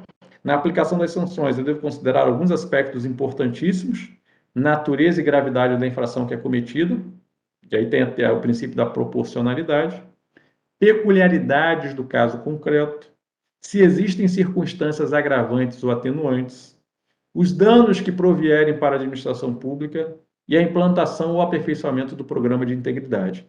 Tá? Então, isso deve ser considerado na hora da aplicação de sanções administrativas. O Faustone colocou aqui, em quais hipóteses eu posso aplicar sanções nos casos de dispensas? O Faustone, não existe uma distinção das sanções de acordo com a forma da contratação. Tá? Independentemente se é licitação, se é contratação direta, eu vou gerar o quê? Uma contratação, e nessa contratação, a depender da infração cometida pela empresa, eu tenho a sanção. Então, na verdade, para aplicar a sanção, né, não vai ter distinção ali se foi uma licitação, se foi uma contratação direta. Eu vou ter que ver qual foi a infração cometida pela empresa. Tranquilo? A Elisângela colocou aqui, pode voltar sobre a diferença no âmbito da aplicação dos itens 3 e 4? Não, eu não falei, eu ainda não falei a diferença do 3 e 4, tá? Eu só falei da diferença do 3, deixa eu voltar aqui, do 3 da nova lei para o 3 da 8666, tá? Então, deixa eu voltar aqui, ó. Tá? Então, olha, Elisângela, eu peguei aqui esse número 3, artigo 156, inciso 3 da nova lei de licitações, é o impedimento de licitar e contratar por até 3 anos com o ente federativo, tá? O que significa dizer que se o Ministério Público do Tocantins contratou uma empresa e essa empresa cometeu uma infração e ao aplicar a sanção, vocês resolveram aplicar a sanção número 3, essa empresa vai ficar impedida de licitar e contratar com o Estado do Tocantins, com os órgãos do Estado do Tocantins. Tá? Não é só com o Ministério Público. Se a gente pegar a sanção número 3 do artigo 87 da 8666, a sanção que está lá é a suspensão do direito de licitar e contratar com a administração. Quem é a administração? É apenas o órgão que promoveu a contratação. Então, essa sanção número 3 lá na 8666, se o Ministério Público aplica, a empresa só fica impedida de licitar e contratar com o Ministério Público. Mas ela pode licitar e contratar com o TJ, que está aí do lado de vocês, do Tocantins. Tá? Então, essa é uma diferença essencial entre a sanção número 3 da nova lei e a sanção número 3 da 8666. Em relação à inidoneidade, qual é a diferença dessa sanção número 3 para a sanção número 4? Como eu acabei de dizer aqui, a sanção número 3 é com o ente federativo. Se o Ministério Público do Estado do Tocantins aplicar a sanção número 3, a empresa não pode participar de licitação, tampouco ser contratada no Estado do Tocantins. Mas ela pode ser contratada por órgão do município de Palmas. Ela pode ser contratada por órgão público federal. Tá? Essa é a sanção número 3. Agora, se o Ministério Público do Tocantins aplicar uma declaração de inidoneidade, aí já era. Aí a gente pode falar para a empresa, perdeu, porque ela não pode participar de licitação em nenhum lugar do Brasil.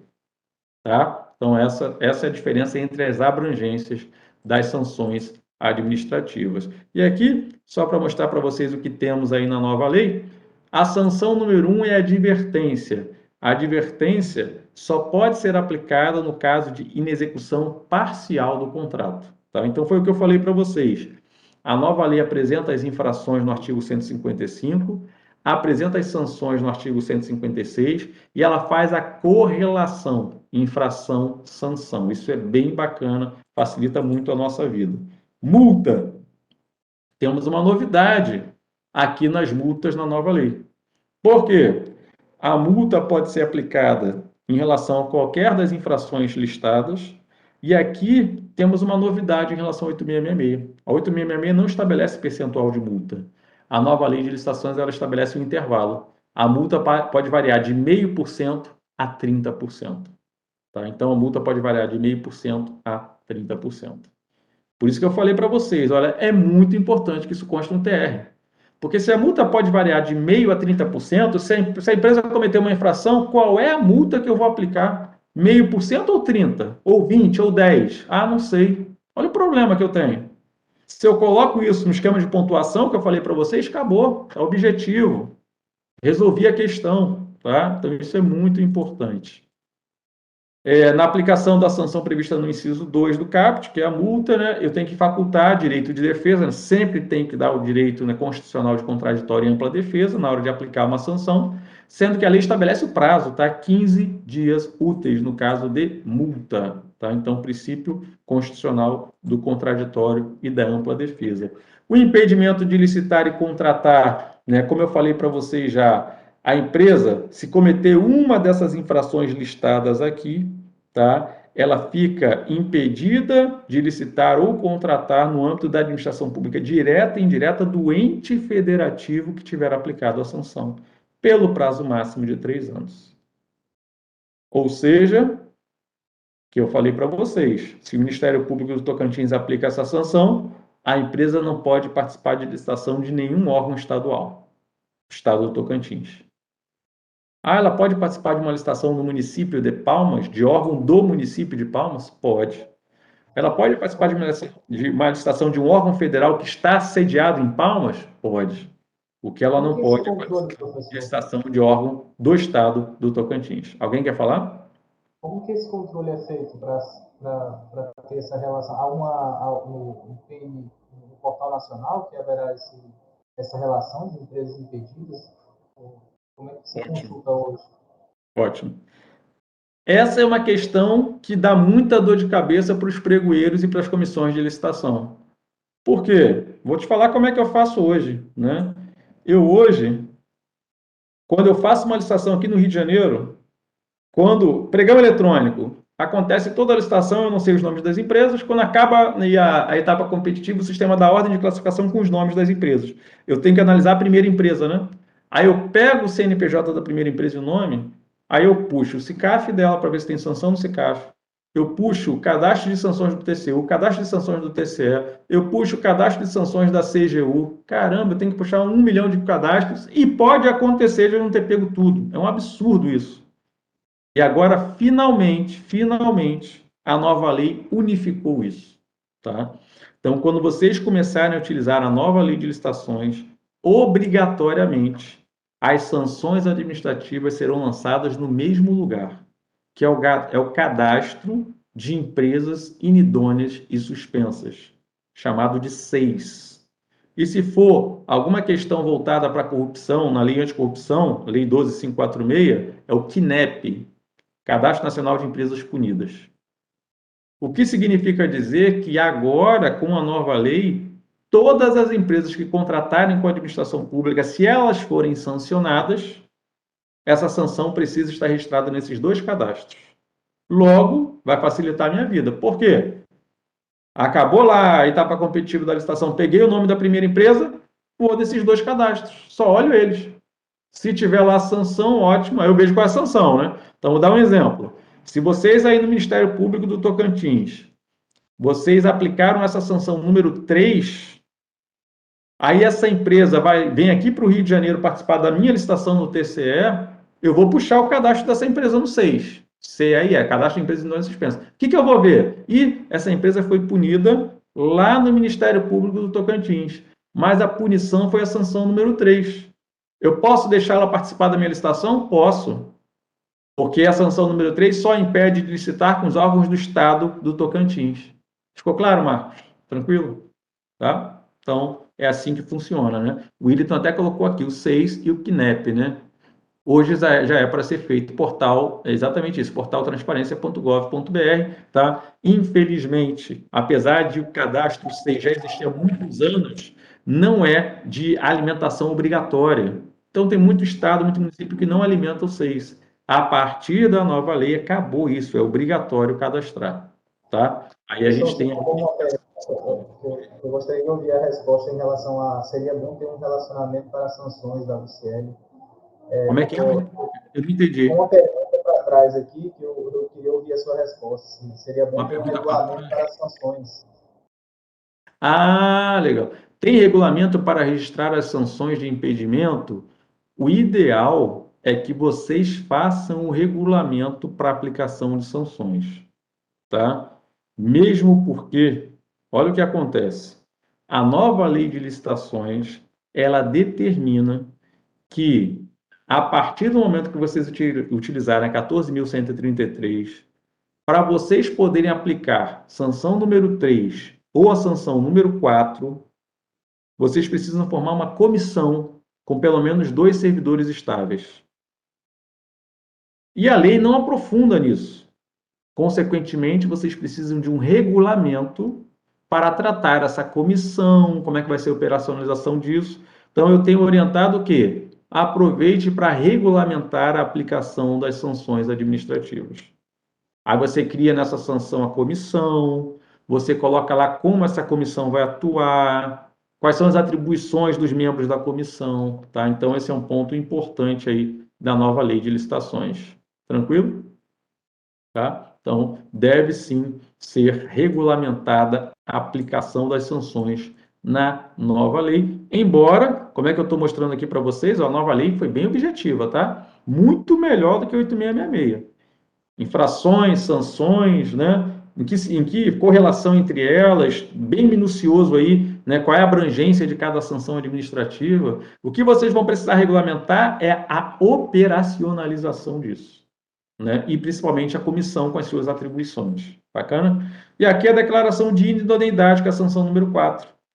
A inidoneidade é de 3 a 6 anos. Imaginem, a empresa pisou na bola. Sabe o que vai acontecer? Inidoneidade. Inidoneidade. Na 8666 se aplicava inidoneidade por até 5 anos. Agora, olha, até 6 anos. Ficou mais pesada ainda a sanção.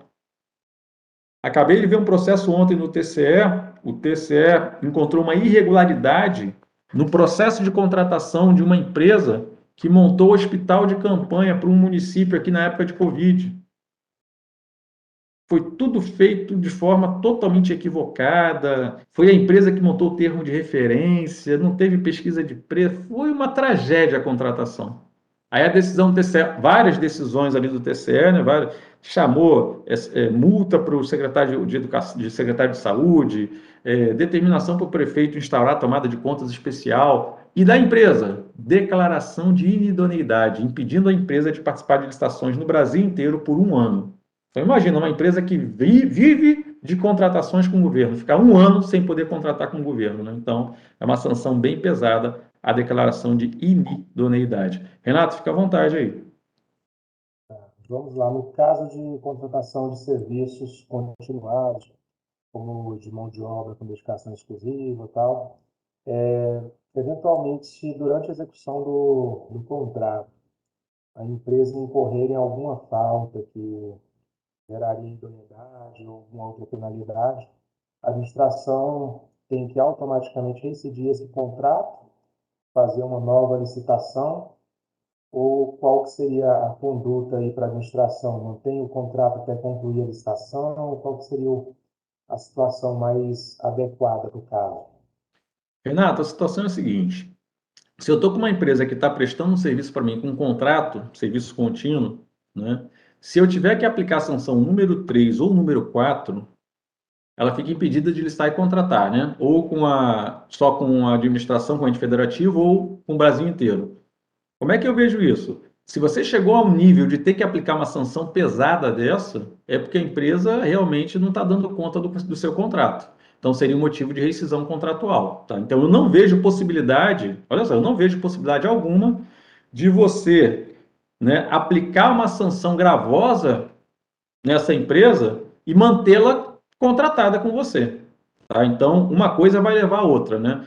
Provavelmente ali ela causou uma infração, ela gerou uma infração tão grande que vai te levar a essa sanção mais gravosa, consequentemente você não vai ficar com aquele contrato. Então, geralmente a gente atrela a rescisão contratual, tá? Eu não fico com o contrato se eu apliquei uma dessas duas sanções com a empresa.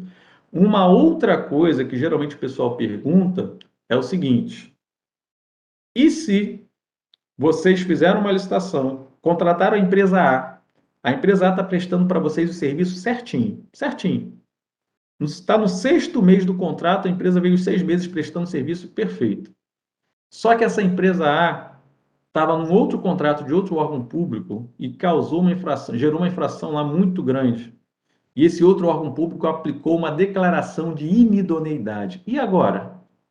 Porque na inidoneidade ela fica impedida de listar e contratar no Brasil inteiro. Só que ela já está num contrato com vocês. Se isso acontecer, você rescinde o seu contrato? Não. O que você faz? Mantém o contrato, ela está prestando serviço. Entretanto, você não vai poder renovar o prazo desse contrato. Tá? Inclusive, a nova lei dispõe que para renovar prazo contratual, você tem que consultar o quê? SEIS e CNEP. Porque se a empresa estiver punida, a depender da punição, você não vai poder renovar o contrato com ela. Ficou claro, Renato? O Renato perguntou? Foi, né? Mais uma questão. E no caso, se a empresa, na renovação, aliás, nesse caso da punição, eu não vou poder descontinuar o serviço.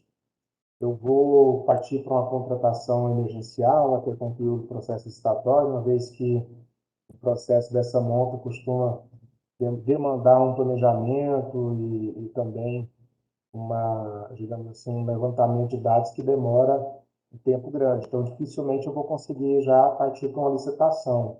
Aí, nesse caso, caberia uma contratação emergencial? A depender da Alguma justificativa, coisa sim. assim? Sim, sim. Tá? E aí você tem que analisar o caso concreto, tá, Renato? Eu já tive uma situação dessa com uma empresa, parte do objeto ela não conseguiu cumprir, né? O que que a gente fez? Como a outra parte ela estava executando, a gente foi tocando, a gente comunicou e foi tocando com essa empresa enquanto dava tempo de a gente fazer um processo licitatório em paralelo. E aí a gente conseguiu substituir, corremos com o processo licitatório e substituímos a empresa para aplicar a sanção nela, tá? Agora, se não tem jeito, infração gravíssima, tem que rescindir o contrato, você não pode ficar sem serviço contínuo não pode ficar sem, é situação emergencial. Tranquilo? Uma última pergunta. Tá, tranquilo. Caso, é porque assim, na renovação a empresa tem que manter toda a condição de habilitação, né, que levou à Isso, contratação. isso. E, eventualmente, se ela tiver com alguma pendência nessa renovação, qual que tem que ser a conduta da administração neste caso? O Tipo, FIS, questão de certidão, balanço, que às vezes atrasa, certidão de falência. A administração vai ter que se portar de que forma? Vai renovar? Vai dar a prazo para gente, que ela faça isso? Como é que a seria? gente exige isso geralmente um pouco antes da data da renovação, tá? Então, eu exijo essa documentação da empresa, num tempo hábil para eu avaliar, né? E se tiver alguma pendência, eu oficializo, comunico à empresa, colocando justamente isso, olha, está com pendência no documento tal. Você tem que manter isso, né, atualizado, habilitado, tem que manter toda a documentação de habilitação apta. Logo, para a gente poder renovar, você tem que regularizar. Aí você dá um prazo para a empresa regularizar. Se a empresa não regularizar, sinto muito, você não pode manter a empresa. Mesmo no caso de serviço contínuo, porque Mesmo no caso. imagina, na véspera da assinatura do aditivo, a empresa fica com a certidão vencida. Tá. Aí, nesse O que, caso, que, que geralmente a gente faz? O que geralmente eu faço? Se fosse o meu caso prático, né? Eu dou um prazo, eu renovo e dou um prazo para a empresa apresentar. Se a empresa não apresentar, aí eu vou ter que rescindir o contrato e aplicar uma sanção à empresa. Abrir um processo para aplicar sanção. Porque é obrigação da empresa manter os documentos de habilitação aptos. E aí, a depender do caso, vai cair naquela situação da emergência, aquela mesma história. Tranquilo? Show. Deixa eu ver aqui que tem mais umas perguntas aqui no chat. A pergunta do Renato, que ele já fez. O Leandro colocou aqui, muda CNPJ e toca para frente. Só que agora tem a tal da desconsideração da personalidade jurídica, né? Então, a nova lei, ela prevê isso, né? Não é simples, mas existe a previsão na nova lei. Camille colocou, e durante a execução do contrato, ausência de habilitação, podemos aplicar a sanção ou tem que rescindir? Que é mais ou menos essa pergunta que o Renato fez agora, né? Então, se durante a execução do contrato a empresa não mantém a habilitação dela, ela está descumprindo a lei, né? Por quê? Porque uma empresa, quando participa da licitação, ela apresenta os documentos de habilitação e ela precisa manter todos aqueles documentos de habilitação aptos durante toda a vigência contratual. Se ela não cumpre com isso, ela está descumprindo o contrato. Dou prazo para ela regularizar. Não regularizou, motivo de rescisão contratual e de aplicação de sanção administrativa. Ponto. Tá? A declaração de inidoneidade, como ela abrange, é uma punição que abrange o Brasil inteiro, não é qualquer pessoa dentro do órgão público que pode aplicar uma declaração de inidoneidade. Tá? Então, a lei, assim como já tinha na 8666, só que aqui é um pouco mais aprofundado, quem tem que aplicar é competência exclusiva do ministro do Estado, secretário de Estado, secretário municipal. Tá? Então, não é qualquer pessoa no órgão público que vai aplicar. Então, eu entendo que no âmbito do Ministério Público do Tocantins, quem teria competência para aplicar uma declaração de inidoneidade seria o PGJ, né? Eu entendo que seria a autoridade máxima do órgão.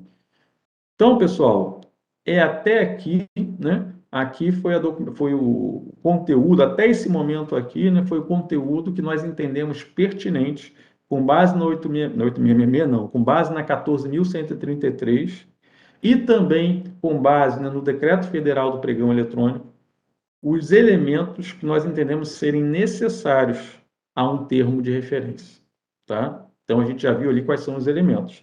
No material de vocês, na plataforma, nós deixamos dois modelos, um modelo de ATP e um modelo de termo de referência.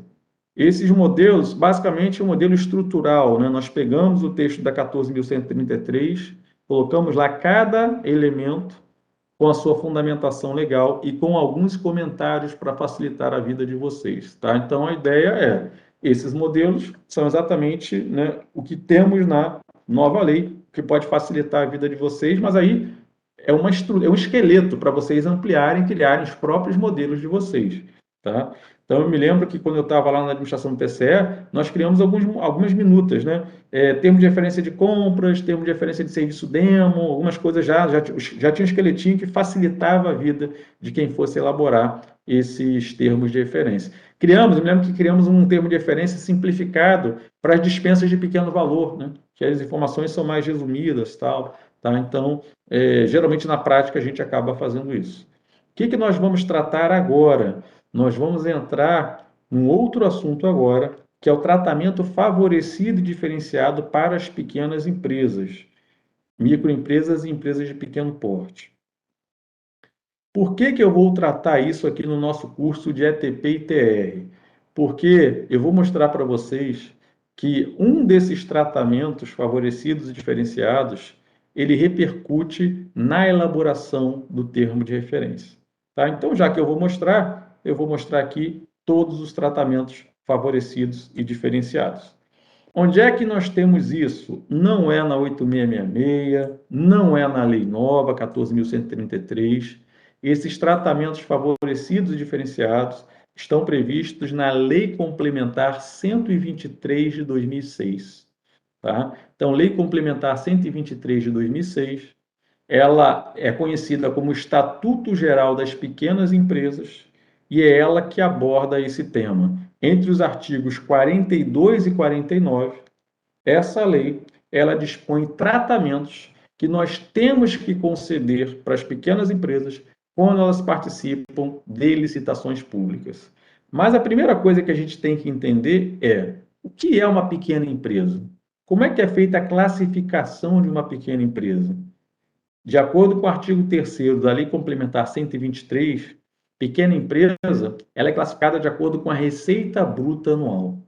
Se uma empresa tem receita bruta anual até R$360 mil, ela é considerada uma microempresa.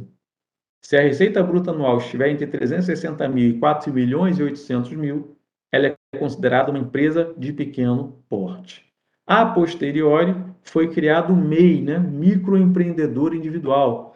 Aquela pessoa que estava lá no mercado informal e o governo resolveu trazê-la para a formalidade. E aí, então, ela tem a possibilidade de abrir um CNPJ, abrir uma conta bancária pessoa jurídica e por aí vai. O MEI é aquele que tem receita bruta anual até 80 mil reais, pode contratar uma pessoa, né? Então, ME, EPP e MEI têm direito a esses tratamentos favorecidos e diferenciados, assim como agricultor familiar, né? Assim como cooperativa, sempre que a receita não ultrapasse os 4 milhões e 800 mil. Inclusive, eu ouvi falar, né, que tem um projeto aí para aumentar esses valores, esse limite, né? Vamos esperar aí as cenas dos próximos capítulos. Quais são os tratamentos favorecidos e diferenciados? Então, vamos lá. O primeiro deles é o que nós chamamos de regularidade fiscal e trabalhista tardia. O que é isso? As empresas pequenas, mesmo que elas tenham pendência nos documentos de regularidade fiscal ou trabalhista, elas não ficam impedidas de participar de uma licitação. Entretanto, se essa empresa for a mais bem classificada, para que ela possa assinar o contrato, ela tem que regularizar a situação dela. E aí a administração tem que dar um prazo para ela regularizar, né? Então está ali, ó, artigo 43. A comprovação de regularidade fiscal e trabalhista somente será exigida para efeito de assinatura do contrato. No entanto, elas deverão apresentar os documentos elencados, mesmo que apresentem alguma restrição. Qual é a lógica? Se uma empresa pequena vai participar de uma licitação e tem uma pendência na Receita Federal, ela tem que apresentar todos os documentos de habilitação, inclusive a certidão positiva da Receita Federal, mostrando qual é a pendência dela. Se ela for a empresa mais bem classificada, o pregoeiro, o agente de contratação, vai dar um prazo de 5 dias úteis para ela regularizar a situação na Receita Federal. E esse prazo, a critério da administração, pode ser prorrogado por mais 5 dias úteis. A ideia é o quê? Pô, empresa, você está com pendência? Vou te contratar. Regulariza a situação, vou te contratar e eu te pago. E aí, com dinheiro, você pode, né? Ela pode, por exemplo, parcelar um débito na Receita Federal, paga a primeira parcela, pega uma certidão positiva com efeito negativa, regulariza a situação dela junto ao pregoeiro lá, o pregoeiro adjudica, essa empresa é contratada, vai receber dinheiro, paga as demais parcelas. Então, movimenta o mercado. Então, esse tratamento inclusive, eu acho ele muito bem-vindo, bem interessante esse tratamento favorecido, diferenciado. Outro tratamento é o que nós chamamos de empate ficto. O que é o empate ficto? Quando na 8666 nós fazemos uma concorrência, convite ou uma tomada de preços, se a proposta de uma pequena empresa for igual ou até 10% superior à proposta de menor preço, ela tem direito a desempatar. O que é isso? Vamos imaginar a seguinte situação. Eu tenho 4 empresas participando do certame, 100 mil, 102 mil, 104 mil, 108 mil. 4 empresas. A princípio, quem ganharia é a empresa de 100 mil. Só que essas 3 primeiras empresas aqui são empresas grandes. A empresa D aqui, que apresentou 108 mil, é uma empresa pequena. Então, o que eu tenho que fazer? Quem está ganhando a licitação é uma empresa pequena? Não, é uma empresa grande. Tem alguma empresa pequena na disputa? Tem, a empresa D. O preço da empresa pequena está dentro do intervalo de 10% em relação ao menor preço? Está. 100 mais 10%, 110. Ela ofertou 108, está dentro, não está? Logo, estamos diante de um empate ficto. Se eu tenho empate ficto, qual é o interesse do governo? Não é contratar a empresa pequena? Eu chamo a empresa pequena para desempatar. Essa é a ideia. Tá? Chamo a empresa pequena e dou um prazo para ela apresentar uma nova proposta. Se ela apresentar uma nova proposta reduzindo o preço dela e cobrindo o preço da empresa grande, ela vai ser declarada vencedora. Caso contrário, a empresa grande vai ser vencedora. Esse é o empate ficto. Sendo que no pregão é um pouquinho diferente. Por quê? No pregão, o empate ficto vai acontecer após a etapa de lance e o intervalo, em vez de 10%, é de 5%. Tá? A mesma lógica.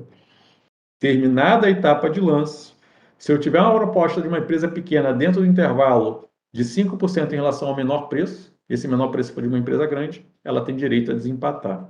Tá? Então, é assim que funciona o empate ficto, obrigatório em qualquer licitação pública.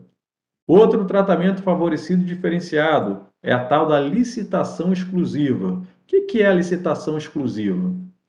A administração deverá realizar processo licitatório para participação exclusiva de pequenas empresas, quando os itens de contratação têm valor até R$ 80 mil.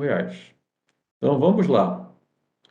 Tem um objeto composto por 3 itens: lápis, caneta e papel. Fiz o meu termo de referência, fiz a minha pesquisa de preços, montei minha planilha orçamentária. São itens divisíveis. Então, como nós vimos aqui, eu vou fazer a disputa por item, uma disputa para cada item. Consequentemente, cada item é chamado de um item de contratação. Tá? O que vai acontecer? Olhei a minha planilha orçamentária. Item 1, preço global estimado do lápis, R$ 50 mil. Então, se essa disputa do lápis, o preço estimado é até R$ 80 mil, no caso é R$ 50 mil, a licitação aqui vai ser exclusiva. Então, a disputa do lápis vai ser exclusiva para pequenas empresas. Empresa grande não entra. Caneta, R$ 70 mil. Como está abaixo de 80 mil, disputa exclusiva para pequenas empresas. 3. Papel, R$ 100 mil. Opa, R$ 100 mil está acima de 80 mil. Então, aqui não é exclusivo. Então, é assim que vai funcionar no meu edital de licitação. Então, quando eu lanço um edital de licitação com vários itens, eu tenho que olhar cada item, porque aqueles itens que tiverem, né, se for licitação por item, o item que tiver preço estimado até 80 mil será um item de participação exclusiva de MEPP. Isso é obrigatório em toda e qualquer licitação pública. Até aqui, pessoal, nenhum desses tratamentos afetam a elaboração do termo de referência. Esse inciso 2 aqui, mais um tratamento favorecido diferenciado. Esse aqui é facultativo. A administração poderá exigir dos licitantes para obras e serviços a subcontratação de uma pequena empresa. Nesse caso, eu vou ser bem sincero, tem vários tratamentos favorecidos que são obrigatórios. Já está difícil de o pessoal fazer o que é obrigatório, o que é facultativo ninguém está fazendo. Nunca vi nenhum edital com esse tratamento favorecido diferenciado. Mesmo porque, né, se eu tiver que fazer isso, isso tem que aparecer no termo de referência. Eu tenho que exigir no termo de referência essa subcontratação. Nunca vi acontecer, tá? Que é exigir, provavelmente vai ser uma empresa grande que vai ganhar, mas vou exigir que ela subcontrate uma empresa pequena para fazer parte do serviço ou da obra, tá? Nunca vi isso acontecer na prática pelo fato de esse tratamento não ser obrigatório. Então, próximo tratamento. Esse aqui, que é obrigatório, ele vai afetar o nosso termo de referência. A administração deverá estabelecer cota de até 25% para bens divisíveis. O que é isso? Vamos voltar para o meu exemplo aqui, ó. Eu tenho um objeto com 3 itens: lápis, caneta e papel. Lápis, 50 mil, licitação exclusiva para MIEPP. Caneta, 70 mil, licitação exclusiva para MIEPP. Papel, 100 mil, não é licitação exclusiva para MIEPP, mas é um bem divisível. Então, eu tenho que pegar esse papel, dividir em 2 itens. Um item para participação ampla, que corresponde a 75%, e um item que eu chamo de cota reservada, que corresponde a 25%. Então, se o papel é 100 mil, 25 mil eu vou deixar reservado para uma licitação só de MIEPP e 75 mil para participação ampla. O que isso impacta no meu termo de referência?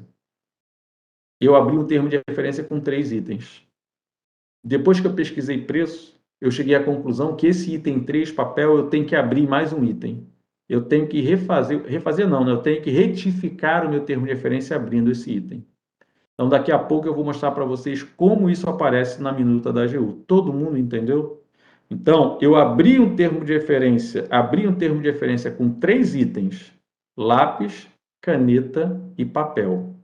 Tá? Só que, na hora que eu estimei o preço, eu cheguei à conclusão que esse item aqui, papel, eu tenho que abrir em 2.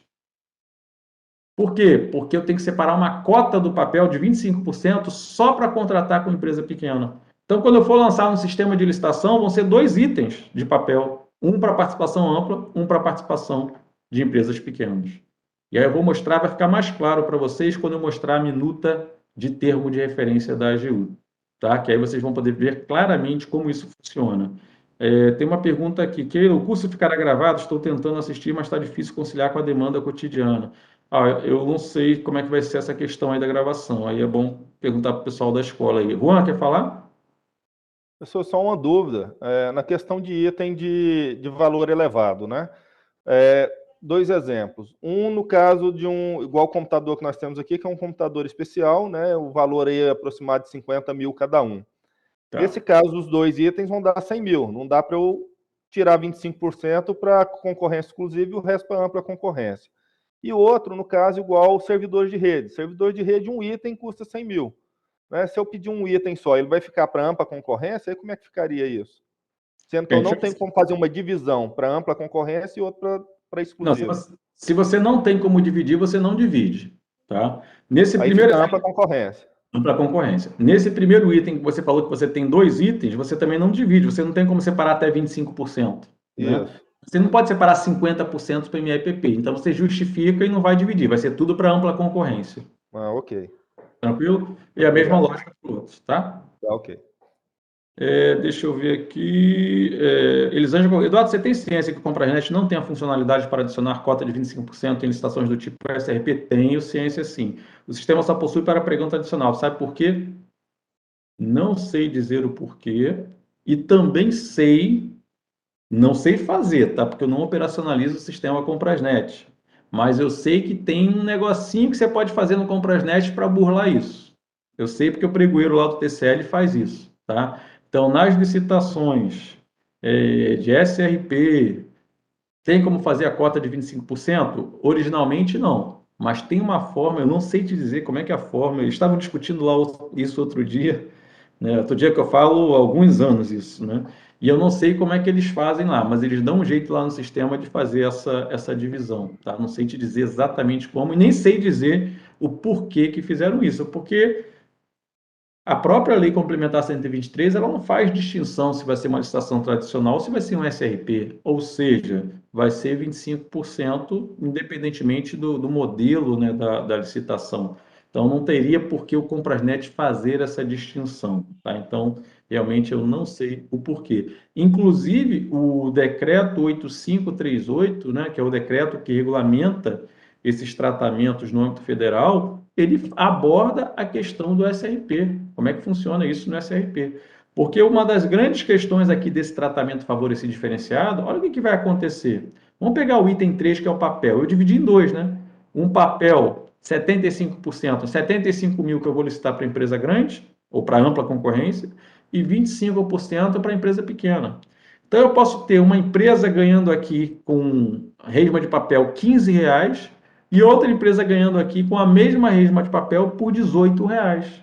Então, eu posso ter uma licitação que, no final, eu quero o mesmo objeto, mas estão com preços diferentes. Isso pode acontecer? Pode acontecer. Olha que situação.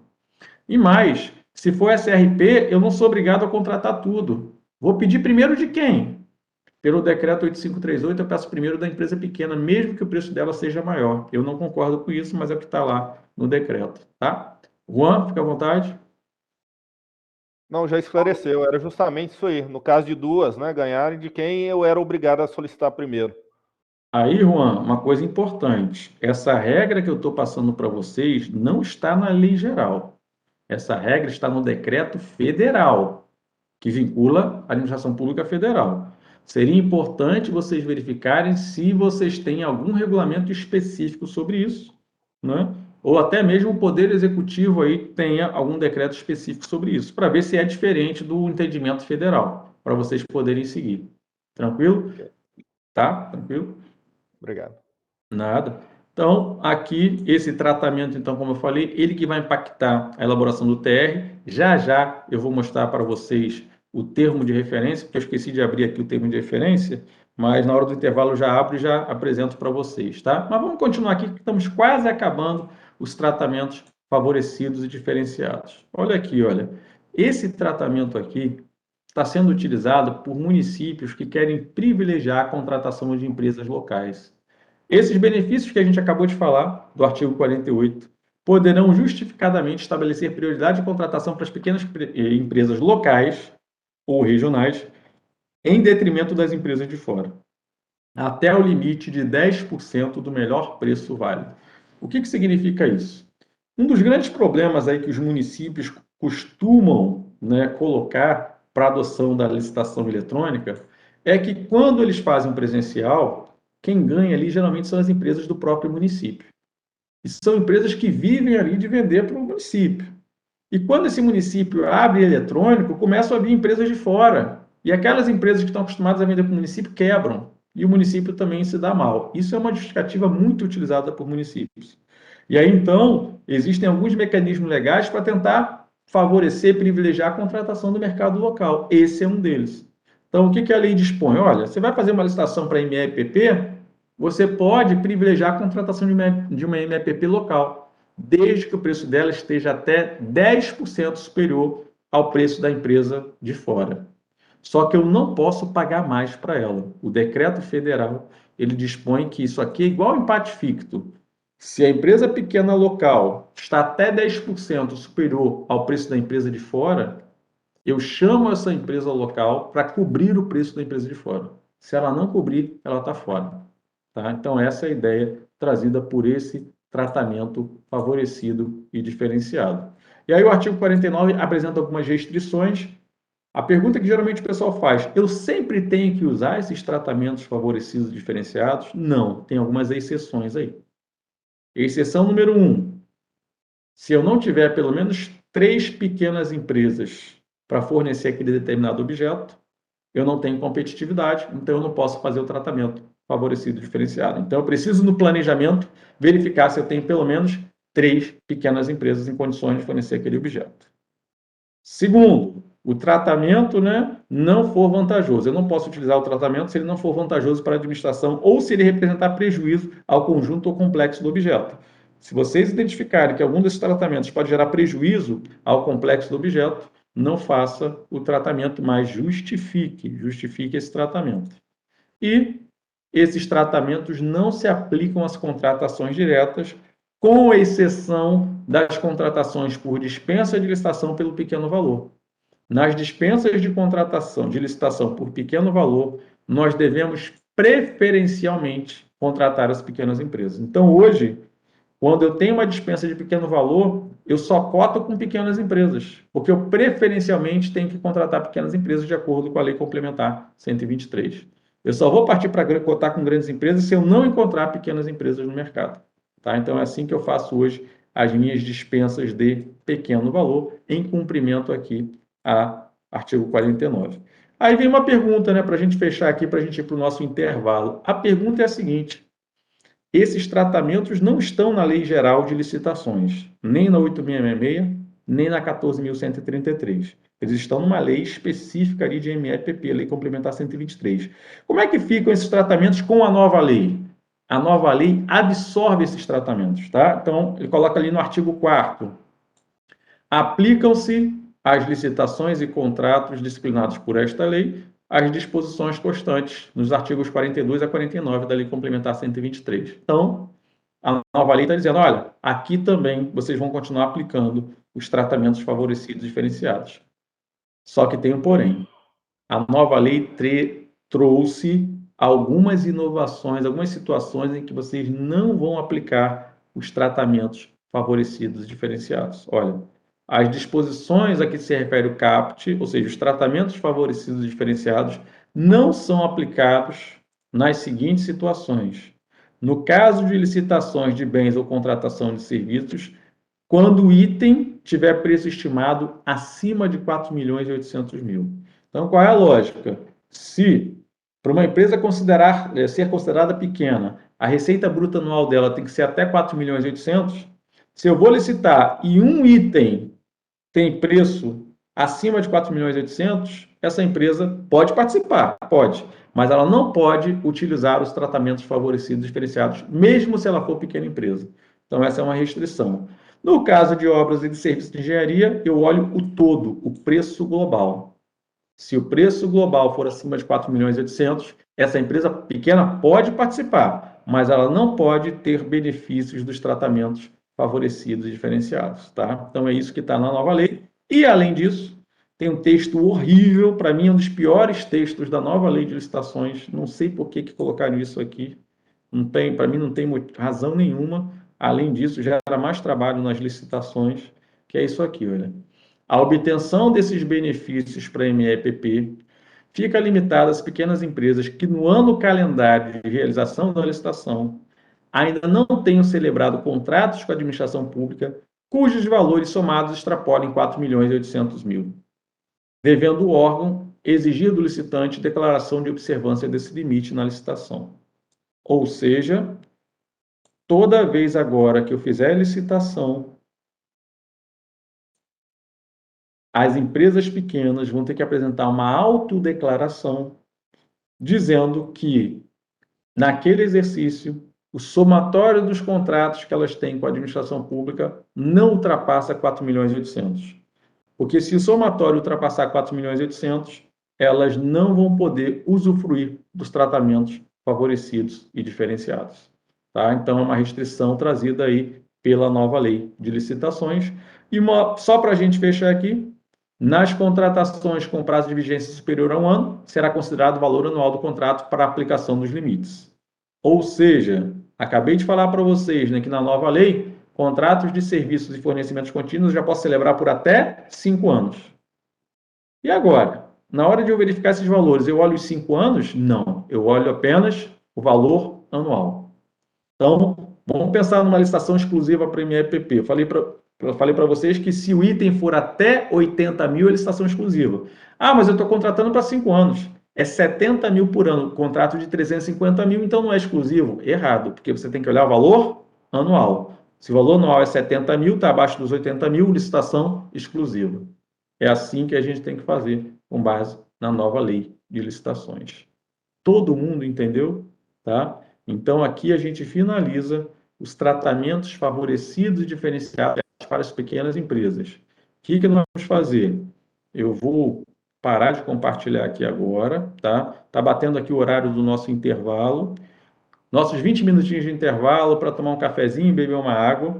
Quando eu voltar do intervalo, eu vou abrir aqui para vocês o modelo de termo de referência da AGU, justamente para mostrar o impacto que esse tratamento favorecido tem na elaboração do TR. E depois que eu mostrar isso para vocês, a gente vai entrar no último tópico do nosso curso, que é o sistema de registro de preços. Tudo bem? Tá? Então, olha, 20 minutinhos, daqui a pouco a gente retorna. Até daqui a pouquinho, pessoal.